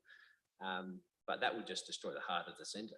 So I think there's 2 things to be very conscious there of those other bulky goods centres, or those that are appropriately zoned. They're seeking the opportunity of doing other things that aren't necessarily consistent with that zone as well. And that's why you've got some vacancies there. Okay, right. Actually, I've got a question for staff. On page 39 of 62, it talks about rezoning the land could be considered appropriate on the basis that the eventual goal is seeking a like-for-like use, however, of greater scale. So it's actually, I'm just wondering whether we're actually looking at another Curtis Road here, because the development we do have down there is adaptive reuse of some of the older buildings, and the scale and size is, I think, quite appropriate to the to the feeling of that area. Is there, when I read that comment, are staff considering what we see on Curtis Road?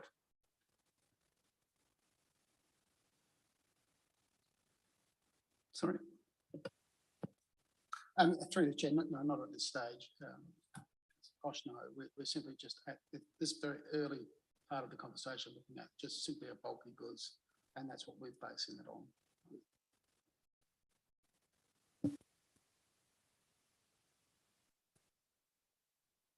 I'd like to add just a couple of extra words in point 5 after the word investigation, after the comma. So the importance of legal instruments such as deeds and land management agreements.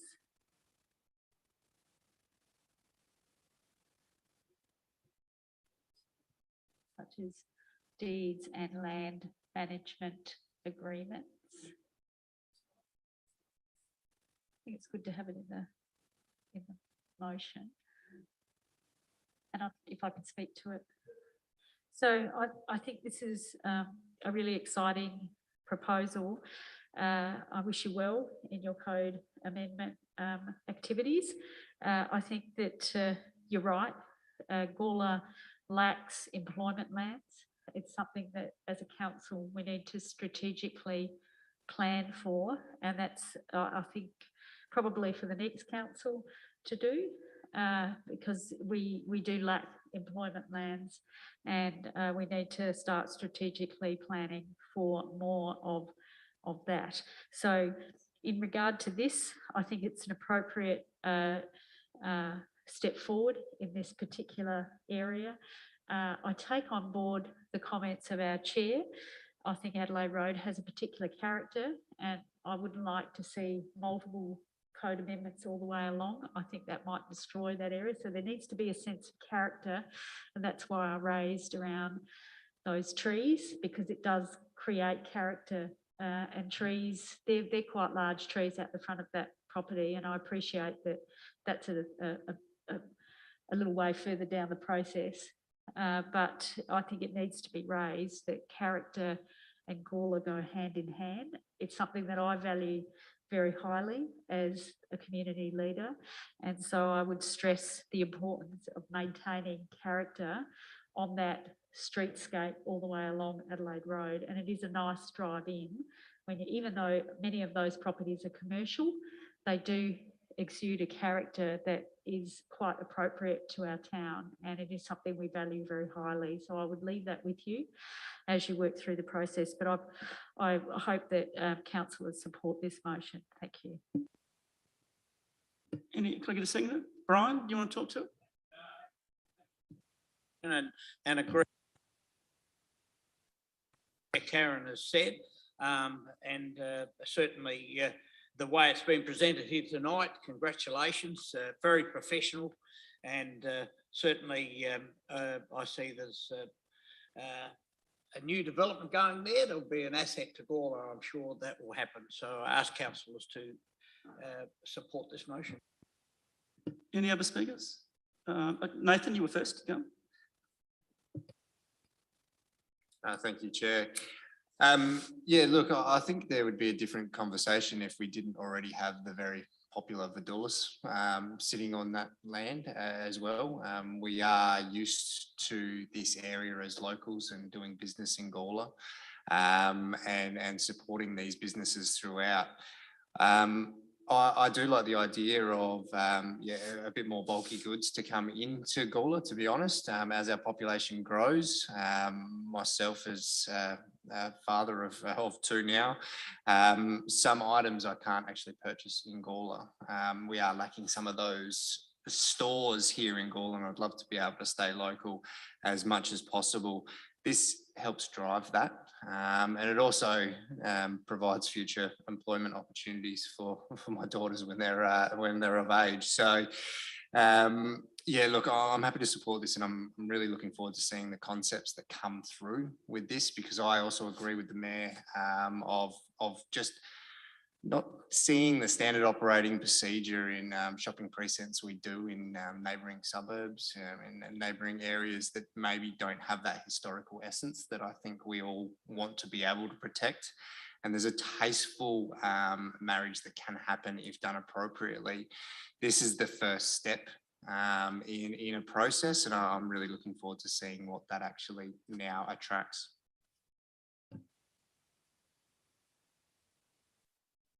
I think this has a lot of promise. My main concern, I guess, is the question of just it staying as a bulky goods outlet primarily. I think it would be a big loss if it was just employment providers and real estate agencies, and if we actually got some some good consistent bulky goods in there, I think that would be quite a benefit to the area. Any other comments? Actually, I'll make some comments. I'd first like to thank the presenters tonight. Thank you very much. You clarified a few of the issues that I had when I read it. I was concerned that it was going to be boundary to boundary, but it looks like it potentially won't. So there'll be buffer zones, etc., etc. So that's pretty good. I'm happy that it's going to move down the process. I'm also happy that you're going to consult a bit more widely, because I was a bit concerned that you're only narrowing it down to, say, 23 households, which I think it should have been a bit wider. So that's good to hear that. And it's nice to hear that you're happy to accept a land management agreement for that site, because I think we need to retain the character as much as we can of that area, because it's an historic area. And when I look at places like Ballarat, they do it quite well. So I hope that we get the same sort of outcome there. Okay, now I'll put that to the vote. All those in favour? Carried unanimously. Thank you. Thank you.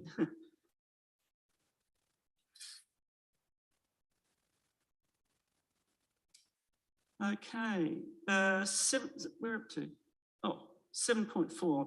Oh, zipped over that. Okay, you happen to move the motion? Yep, you want to speak to it? Very briefly, I think it's fairly self-explanatory, and it's a good way forward. Thank you.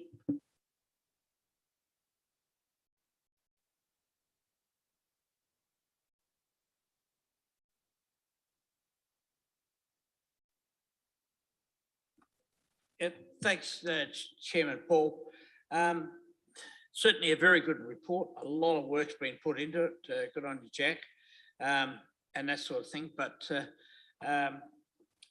I've always had concerns about the point that when it moves down from the east, all these rains, you hear 100 millimetres and everything, the whole lot. And it still does concern me. And I mean, we've just discussed the factor of this area, the bulky goods area, and that where all the water would end up if it came down the three huge rivers. And I'm not sure whether all elected members have actually taken time to drive up One Tree Hill Road to have a look at the three major rivers that come down from up there, because if there's ever a case of a Grantham flood, and you all heard of the Grantham flood in Queensland, there wouldn't be anything. Vidulus would be a swamp hole. It does concern me that also on those rivers, that those actual dam embutments, I suppose they were called, to slow the water down, have actually been removed. So I see nothing in this report, and I've read it a couple of times. I don't read much these sort of things, but I just hope it doesn't happen. We've certainly got a Clayton's Dam. The Bruce Eastick Dam's a Clayton one because it's got a hole in the bottom. So that certainly is helping the North Power River, but the South Power River hasn't come down because we just haven't had the flood. So I think it's always good. I'll certainly support this recommendation, and it's good that we keep up to date with these sort of reports. As a lot of work goes into them. So thank you, Jack, and for keeping us up to date with what could happen. I hope I never see what I think could happen.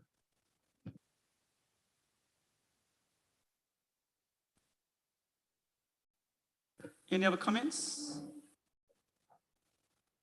I've got a move in a second. Yep. Look, I just want to comment quickly about the Bruce C. Stick Dam. That's actually a mitigation dam. It's actually to slow the flow of water. It's not actually a dam to retain water. It actually has a different function to the other dams. I just want to clarify that.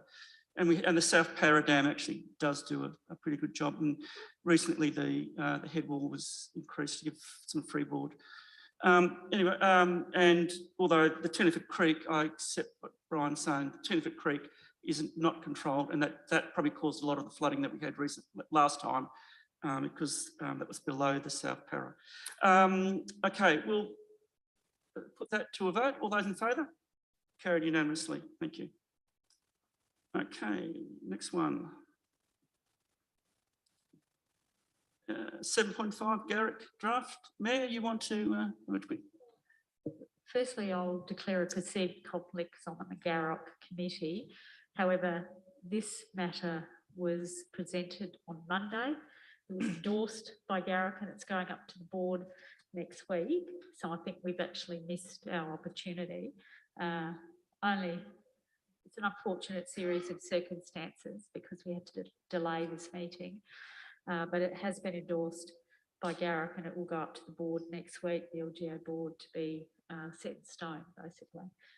There may be an opportunity to add, but once the board approves it, we could write a letter explaining the situation, I guess, but we've lost our opportunity to feed into this draft.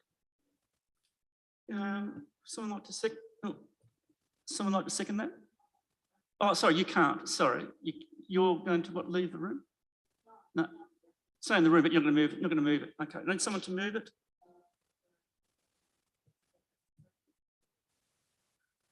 So, and from what I'm understanding from what the mayor has said is that this motion in its current form doesn't really, it's addressing a Garrick meeting that's already happened.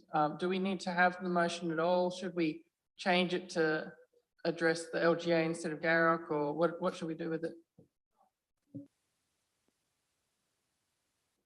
Thinking on the run here, I think we don't pass anything tonight. I think we ask staff to contact the LGA and if there's any opportunity to feedback, but it has been endorsed by Garrick. It'll go up to the board next week and it'll come back. You know, every year we do the same process, but it may be worth staff contacting the LGA and seeing if there's any opportunity to feedback. Yeah, but I think that window may have closed, but there's not much point putting this up because it won't go anywhere. But contacting the LGA and asking a question might be the way forward.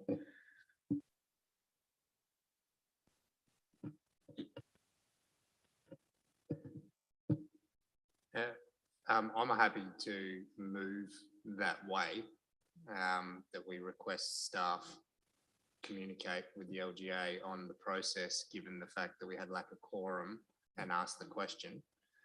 I don't know if it's changing this motion or it's, as you're suggesting, motions without notice. I'll look for your guidance there, Chair.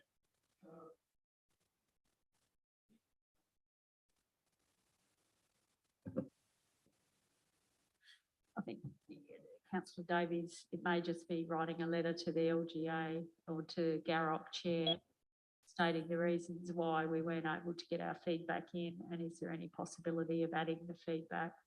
I mean, we haven't had a discussion around the feedback, so we probably need to have that, but it's been endorsed by Garrick and it was endorsed on Monday, yesterday.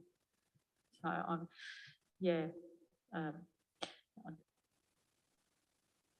not sure whether, you know, once it goes to the board, I'm not sure whether, and you know, they might actually, if we get on to them by the end of the week, they might say, oh, well, they might add it to the board meeting, but this needs to go to council as well.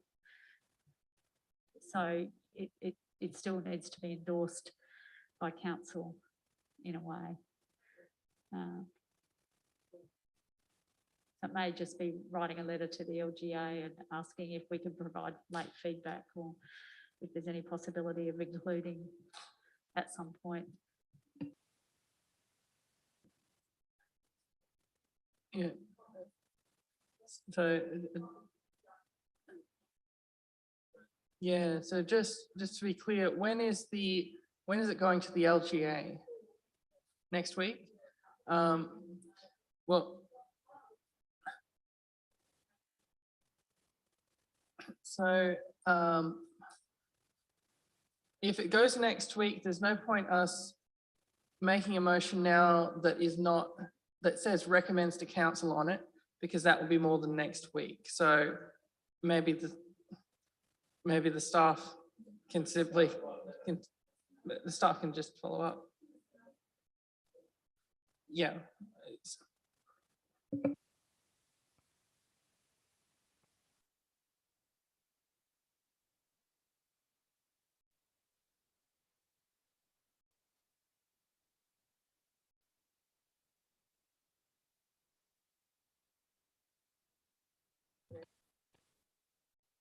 Through the chair, I'm just thinking that, as has been mentioned, we haven't actually discussed the substance of the suggested variation to the business plan.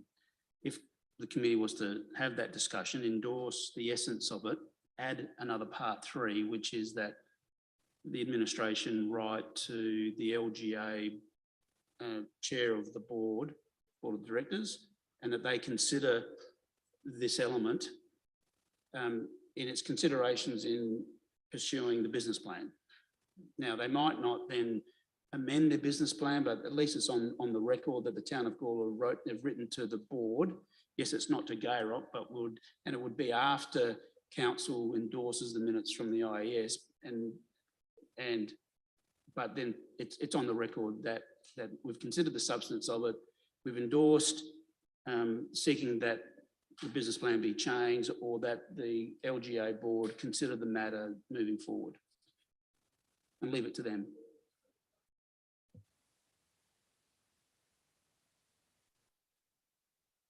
The board meeting is on the 18th of May before our council meeting. Yeah, but that's already been announced. Not really. No. No. Once you've announced, especially it's for that specific purpose only.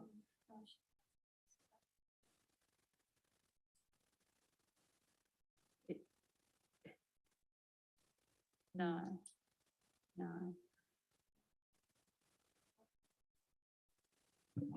No. I think it's important that we do something, because there's 2 elements here that we need to discuss. One, and both of them, one is the market-based renewables, which Tim Kelly has been championing for a while now, but also the greenhouse gas accounting and the carbon offsets. I think that's a very important issue, because what can happen, what the issue around that is, if you want to have, if you want to carbon neutral by say 2030, which is in the SEEP plan, you'll have to reduce your carbon, your scope 1, scope 2 and scope 3. Scope 1 you can probably do, but scope 2 and 3, you have to buy carbon offsets. So you actually have to spend money buying carbon offsets. And there's some concern about the validity of buying those carbon offsets. So a council might be spending $100,000 on buying carbon offsets, and there's some concern around the validity of it when you consider about the certainty, integrity and fair pricing for councils. So that's an issue we really need to look at, because if we decide to be carbon neutral by 2030 and we decide to go down the track of buying carbon offsets, we need to be confident to go to our community and say they are real things, not just things that we're doing to make us, because we think it's a good idea, but they have to be real things. And I think there's an issue around that. And I think that's, well, I was going to ask Mr. Kelly to have a talk about that, but I think that's the issue. Can I just clarify what the IES's powers of delegation are in regards to what it can move without it having to be approved by council? Yeah, that's the issue, what we can do here tonight, because I think this is an issue that we need to really think about.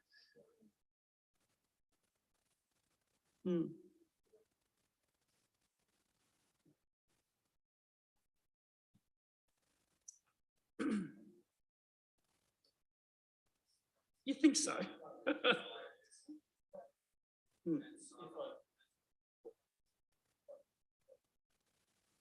Yep, sorry. Swig of water. It's essentially that where the committee considers matters of a significant policy or financial matter, then that's what needs to be resolved by council. So yes, I do think that the committee has the capacity to write a letter on a matter that council has previously already endorsed on a number of levels relative to this whole subject matter.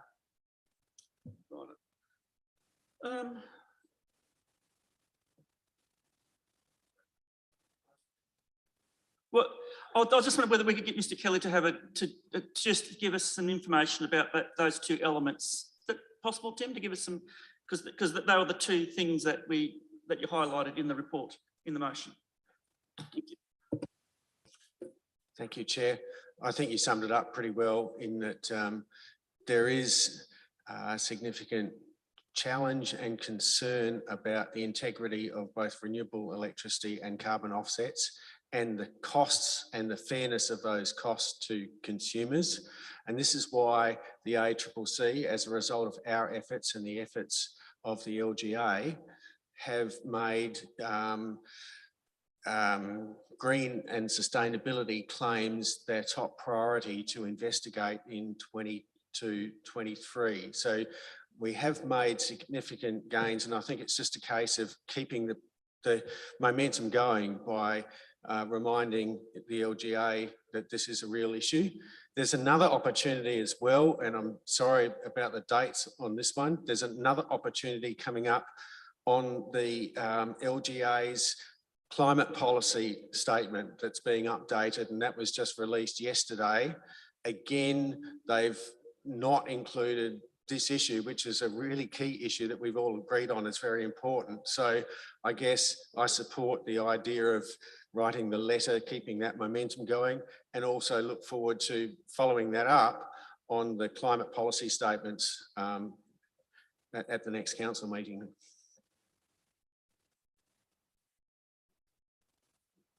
So I've got another suggestion. If we're happy to endorse this goes to council, but we write a separate letter.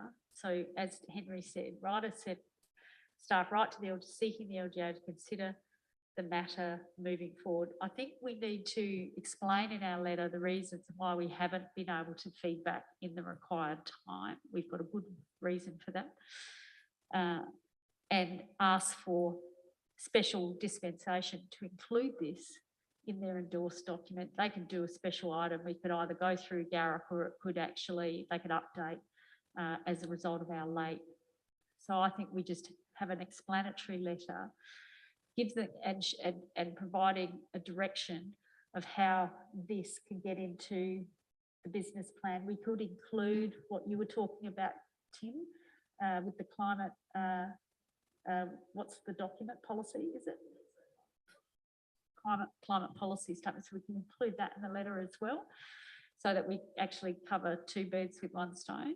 But I think it's an explanatory letter, but also a step-by-step process of how we can include this into the business plan document going forward for 2022 to 23, because they will feel quite nervous about doing that. Now that once it's endorsed, I know it's too late, but if we provide them with a way of doing that, it might be okay. Just to clarify, there'll be a letter explaining. It's not just considering the matter. It's actually an explanatory letter, but also a step-by-step process of how potentially to include our feedback into the updated business plan. Okay. Just to clarify, that would include our feedback about market-based renewables and greenhouse gas accounting. Yes. So we'd have required, say, Mr. Kelly to write a piece on that. Yes. That we would have to look at, I suppose. Write a letter to the LGA. So it could be to both Garrop chair and board chair. So I think it should go to both. Yeah. Because I think the board will say, well, this needs to go to Garrop to get feedback from Garrop. So I think the letter needs to go to both the Garrop chair and also the board chair.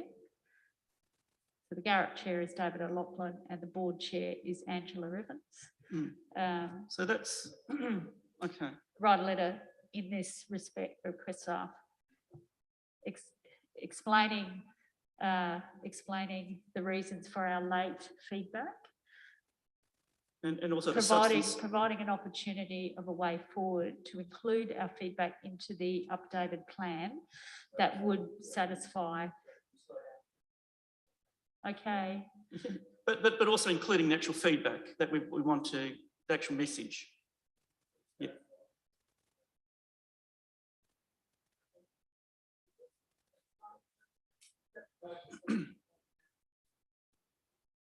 Well, let's get the wording right. It might be a separate motion, Cody. It might be better to be a separate motion. Yeah. Yeah.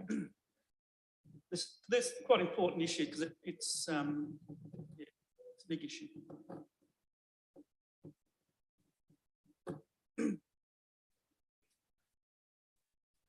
Yeah, detailing timing issues, and also included in the letter will be a way forward that would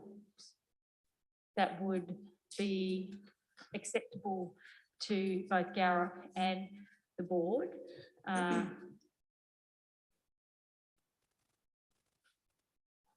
For the inclusion of our submission, our feedback into the updated plan, business plan. Yeah. Or words to that effect, Henry. Yep, but really pushing those two elements really. Does that make sense, Tim? Yeah. You better knock something out, Tim. I think we've got an opportunity. I mean, we don't have to put in about the climate statement. We can do that separately if you want.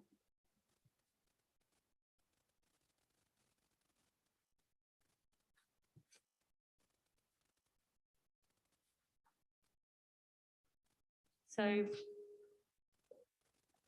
Cody, you're thinking that should be a separate motion? Yeah. Yeah. Okay. So we can move point 1 and 2, and then we can move 3 as a separate motion, and then that's just a letter.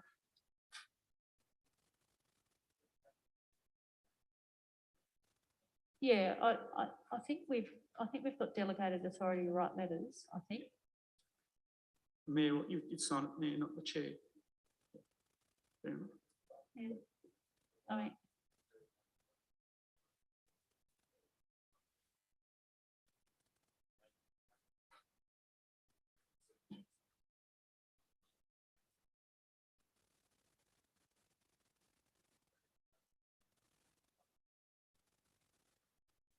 move 1 and 2 separately. Yeah, I think we should move it separately. And that goes up to council.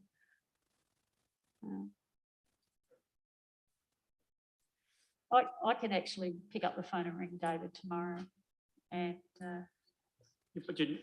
suggest a way forward. But you'd need the information of Tim. Oh, yeah. You need the actual guts of what you're talking about. Yes. No, I think writing, putting something in writing is really important because that's the only way you can address it through a meeting. Yeah. But I think point 3 needs to be a separate motion. As one motion. Yes. Yeah, that's. Yes. Yep. It's a separate motion. Okay. But I'm just interested in Nathan's point about delegates to the mayor. I'd just like to see the terms of reference so that we're not overstepping our mark. We should have terms of reference somewhere. Jack, can you find terms of reference anywhere? They probably can. I've got it in my head, that's all.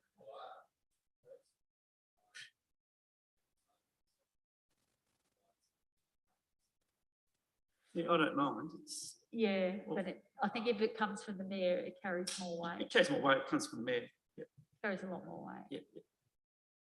I mean, the mayor can write a letter at any time. I mean, you know. But I just like to look at the terms of reference and in the terms of reference that we're not overstepping our mark. Yes, yeah, because the chair might not be in a position. Well, you know, somebody might say, hey, you shouldn't have done that.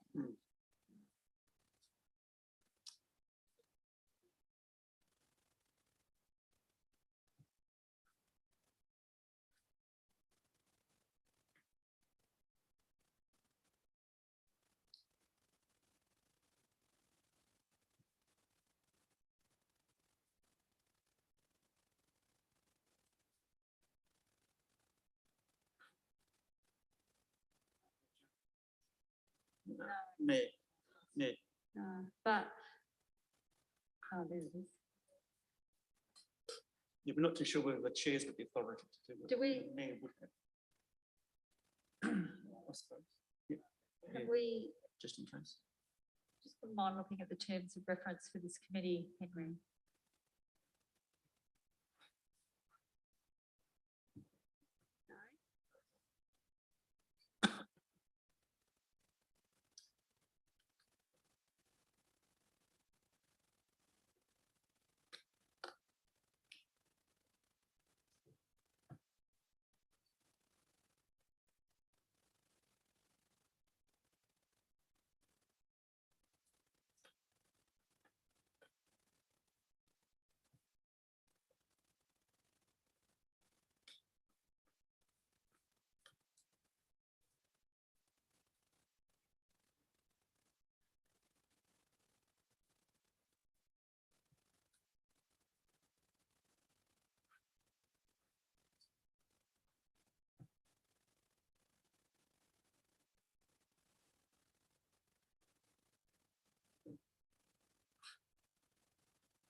Okay, scroll down.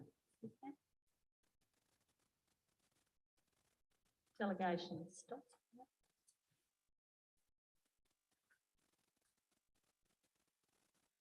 Keep going.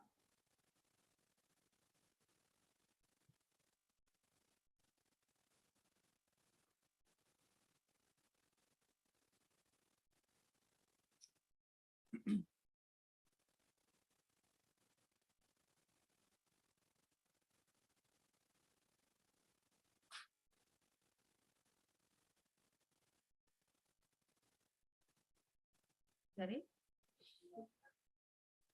We have got delegation. Delegated authority. Something. Yeah, and we can ask for reports. Should be, It should be should under be. delegated authority, It shouldn't it? should be. For all those watching on YouTube.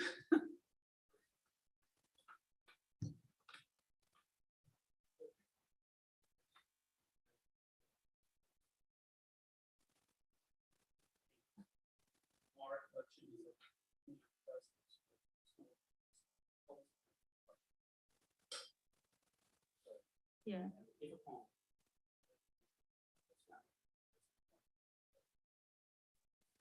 So we can write a letter just explaining a Yeah. way forward. That gives us time to get it to council. Because if the letter should describe that you won't be getting the feedback till after council has endorsed. I thought we were going to provide the feedback up front. I thought we were going to provide the feedback. I thought Tim was going to We write. could provide it, but it's subject to endorsement by council, because it still has to be endorsed by council on this date. Oh, Yes. Okay. Yeah. Okay. Yeah. Yeah. But you'll be able to talk to David tomorrow. And I'll ring explain David tomorrow. Explain the issue Talk to him. about Yeah. carbon offsets and market-based renewables. Oh, yeah. No, I'll go into great detail about that. Absolutely. Okay. Okay. Right. Have we moved the other motion yet or not? Where are we up to?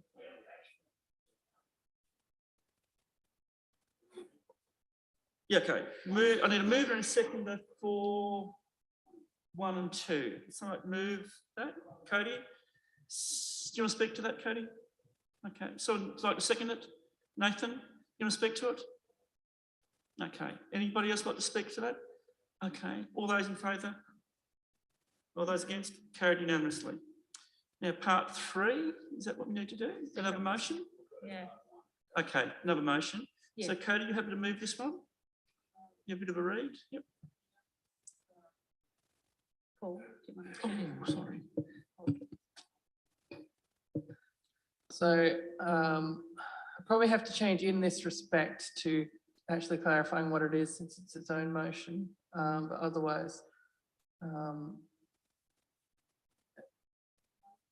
can you put in the motion number of the last motion?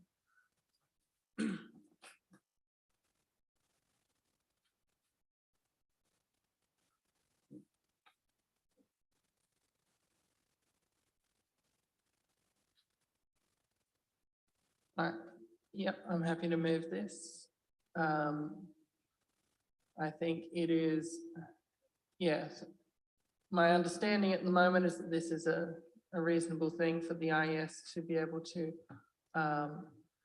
move, particularly since the mayor can do this regardless of the motion. I think just call up and say, hey, we had an accident, you know, here's what's happened. But this is just making it official. So yeah, happy to move this. Okay, just need a seconder for that motion. Nathan, you have to second that. Do you want to speak to it? Yeah, just quickly.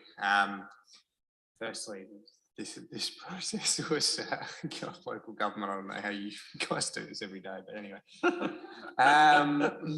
But look, if it's cementing or needed, then by all means. I think the essence of the previous motion and what we're trying to make clear here is the actual importance of what staff have brought forward, and Tim Kelly and Jack and everything about the carbon offset credits and so on. We do need this on the agenda, and look, if this is the process that we need to do to make sure we've got nothing to lose realistically, and secondary to that, if the mayor could please pick up the phone like you would in normal business, that would be also fantastic. But yeah, look, I'm happy to support this, and let's hope that they're lenient, because I'm sure we're not the first committee that couldn't make quorum at a critical time, and there's a valid reason for that. Any other comments? Okay, I've already spoken, so I won't speak again. So all those in favour? Carried unanimously. Thank you. Next one. Thanks for your patience, everybody, getting through that one. 7.6 hard waste collection service update. 2021-22 update. Jim, you want to move that? Someone like to second it? You want to? Sorry, Jim. Do you want to speak a bit to it first? Nathan, you want to second it and want to speak? Yep. Yeah, thanks. Just quickly, Chair. I think it is prudent to up the budget, because to have something that's working really well and then just go, oh, sorry, we've capped out, I don't think is beneficial to keep this running. It's quite positive to see that the hard waste collection service is being well received. And I was for this back in 2018 in my first year, and to watch it be able to grow the way that it has, I think it's just coming leaps and bounds. And yes, this service does cost money. That's what it is, and it's something that we're able to give our ratepayers, and it also aligns with neighbouring councils' services that they offer their ratepayers as well. So I thank staff for not necessarily choosing the easier way out of saying, let's cap it because we've reached our budget, but instead let's increase it and offset against somewhere else. So I'm happy to support this, and yeah, I'm happy to keep on seeing it move forward. Di, you want to comment? I'm happy to support this.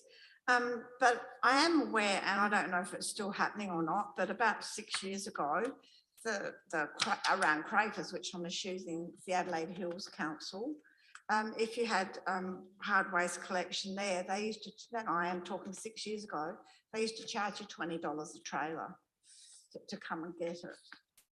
I don't know whether it's actually, you know, if it's going to keep increasing and it's going to keep costing us money, $20 a trailer is really, it's obviously not going to offset the whole lot, but it would certainly help towards it, even if you went to 25, considering that was 6 years ago. But it's still cheaper than hiring a trailer and getting down there and paying to have it dumped. So whether that's something, I mean, we can't do it now, obviously, and I'm happy to support this, but maybe it's something that could be looked at in the future of actually doing that. Absolutely. Any other comments? Actually, I've got a couple of questions. It's to staff. On page 51 of 62, it talks about the difference of the prices between the commercial operator at Williston and Norma, and there seems to be a big difference there. Could we get an explanation around that? And through the chair, the increase in pricing from our supplier up at Williston is partly due to the increase in the gate fees for tonnages going into hard waste. He's also suggested that the increase in mattresses that are being dropped is actually driving up the costs of this service as well. Norma has been great in terms of the economies of scale and the work that they provide and keeping that cost at a very attractive $74, and they've maintained that across the whole period of the time that we've offered this. But unfortunately, market Eco Waste has been impacted with increased costs, especially through the dumping costs at the larger end of scale through the EPA waste levy, which in turn has driven up his costs in order for him to continue, which again is partly due to why we've exceeded the budget in this instance. Is that an issue we need to look at next year? Through the chair, potentially, yes, and it probably will come up in the report that we will bring back to council. Right. Okay. Any other comments? Jim, do you want to close the debate? You're fine? Okay. We'll put that, all those in favour? All those against? It's carried. Thank you. Electrical vehicle 7.7, electrical vehicle charging stations transition plan. Me, I'm going to speak against it. So, oh yeah. Yep. Do you want to speak to it? I'm happy to move it and I'll look forward to the debate. Thank you. Can you get a seconder? Brian, you want to speak to it? Okay. Do you want to speak to it? Do you want to speak to it or not? Okay. Okay. Diane, do you want to speak to it? This is basically another example like the hard waste where you put in something that's free, but eventually it becomes unviable and you've got to do something about it. So yeah, I'm voting for it.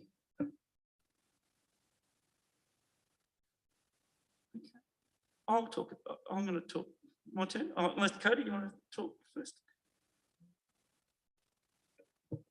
Oh, I mean, I think generally seems like a good idea. I don't know, as long as, my main concern, I guess, is with Tesla as the electric vehicle company, as long as they're not making anything proprietary and all of this kind of thing, which gets really bad. I'm supportive of the concept in general, but I'm happy to hear further commentary. Okay, I'll make some comments. I'm actually not in favour of this because the Tesla produces a supercharger which is specific for Tesla vehicles. They are saying they will make it available to all the other brands, and they're doing some work in Northern Europe, and it's been a little bit slow at the moment.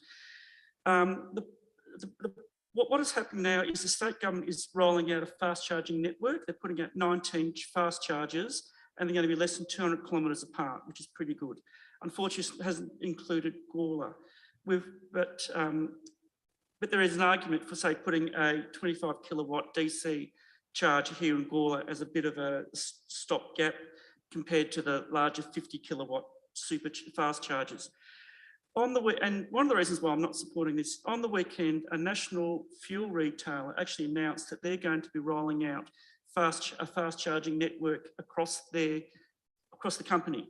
And we've actually got one of those fuel outlets in Gawler. So they're going to do that themselves anyway. And at the moment, there's probably 3 major suppliers. There's ChargeFox, EV, and Jolt. And this petrol company is saying we're going to be bigger than these guys. We're going to be the biggest in Australia. So from a competition point of view, they would just potentially just roll it out anyway and sell the power to you, and you go into their fast food shop to buy some food. So it will roll out because they're pretty determined.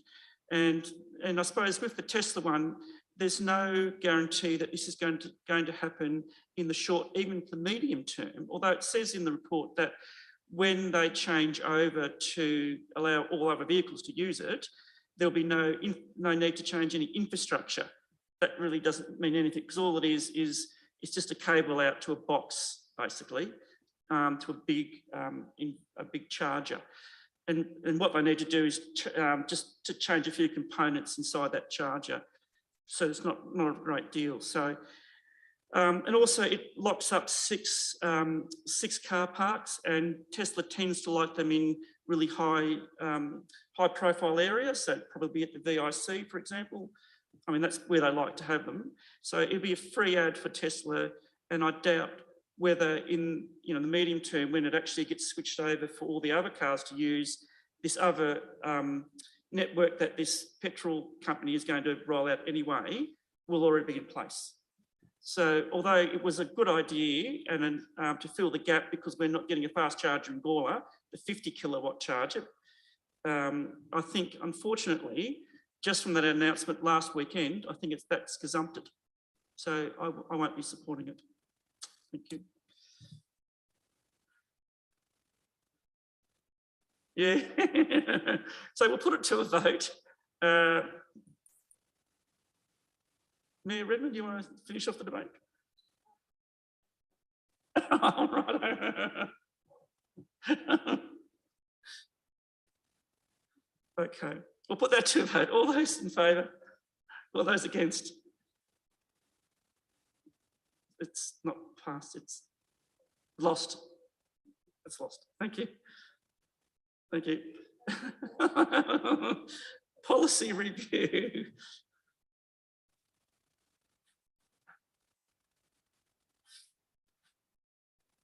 Okay. Any comment here from anybody? Anybody from staff want to comment? Jim, you happy to move it? Okay, you got a seconder? We've got a seconder. Karen, any discussion? None. Mayor? None. Any discussion, anybody? Yep. Nathan. Oh, sorry. Yeah, I couldn't have you getting off too easy, Jim. Just to confirm, the wood collection rescind, and I might just be getting late in the night, but we're rescinding that policy.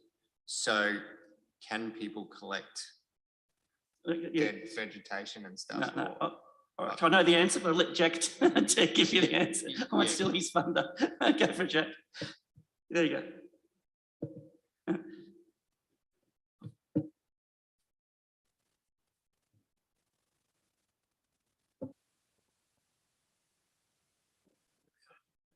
Through the chair, the policy is quite an old policy, and it's actually been replaced by the bylaw. So the bylaw actually prohibits the collection of wood on council land. So we've covered it off in that respect. So that's why.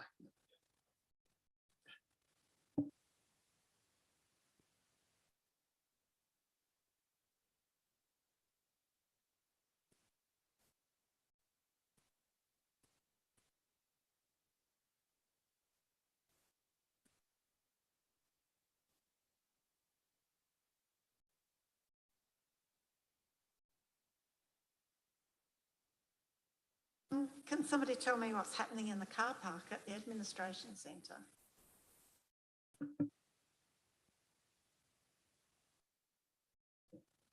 Yep. Through you, Chair. That's the interim arrangement that the council resolved on for the cycleway. In the absence of being able to go down the private lane, their cycleway is being redirected through the car park while we continue the negotiations with that property owner.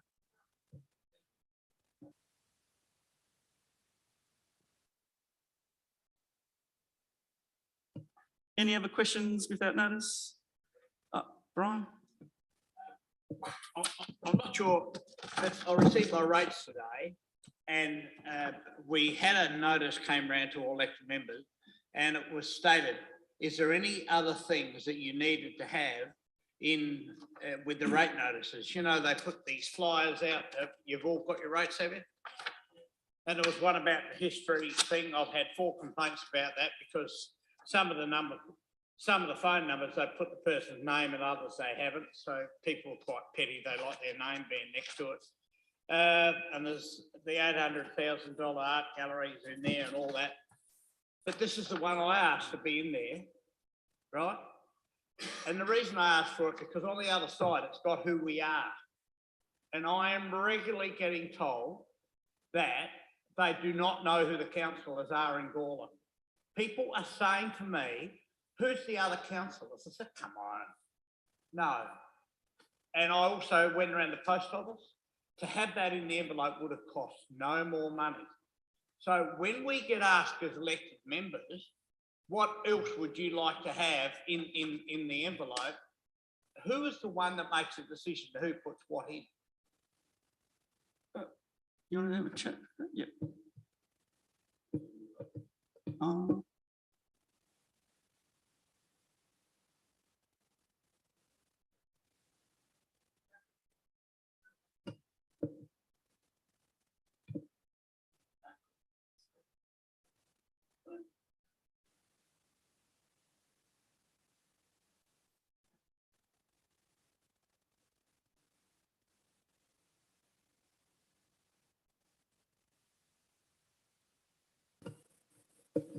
Right. That's something else.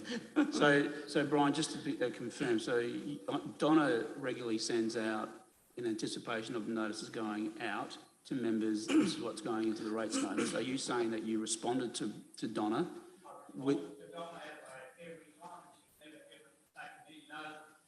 Did you CC everyone else in that suggestion? Because I don't recall seeing an email from. And okay, so right, so you responded to Donna suggesting that an alternative insert should be included?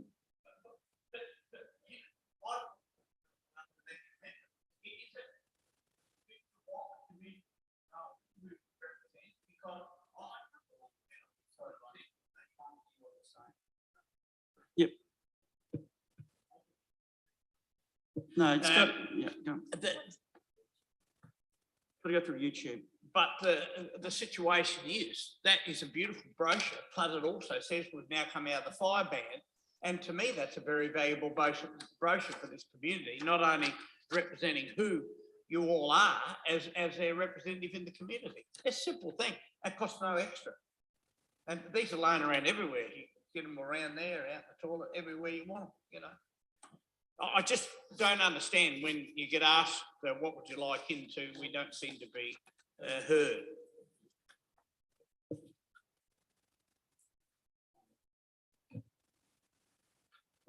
So Ryan, I'll take that on notice. I'll follow up with Donna relative to your feedback that you provided and what happened with that feedback.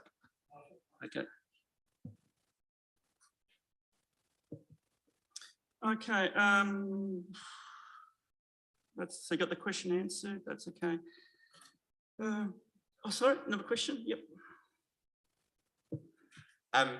So just with the business arising, I asked a few questions around the Aspirus. So does this now get lodged here, or yeah, just I guess around the process? Because the business arising, I did ask a couple of questions without notice. Yeah, so I'm sure Sam's taking notes of those questions that you've asked, and he'll follow up on those matters accordingly. So there's no, I don't think there's any need for that to be recorded in the business arising. Yep. Okay, any more questions? Motions without notice? Close. Thank you. Thank you, everybody. Thanks, Jim. Thank you. See you here on the 14th of June. Don't forget. The financial papers. I've got those policy documents I want to get through.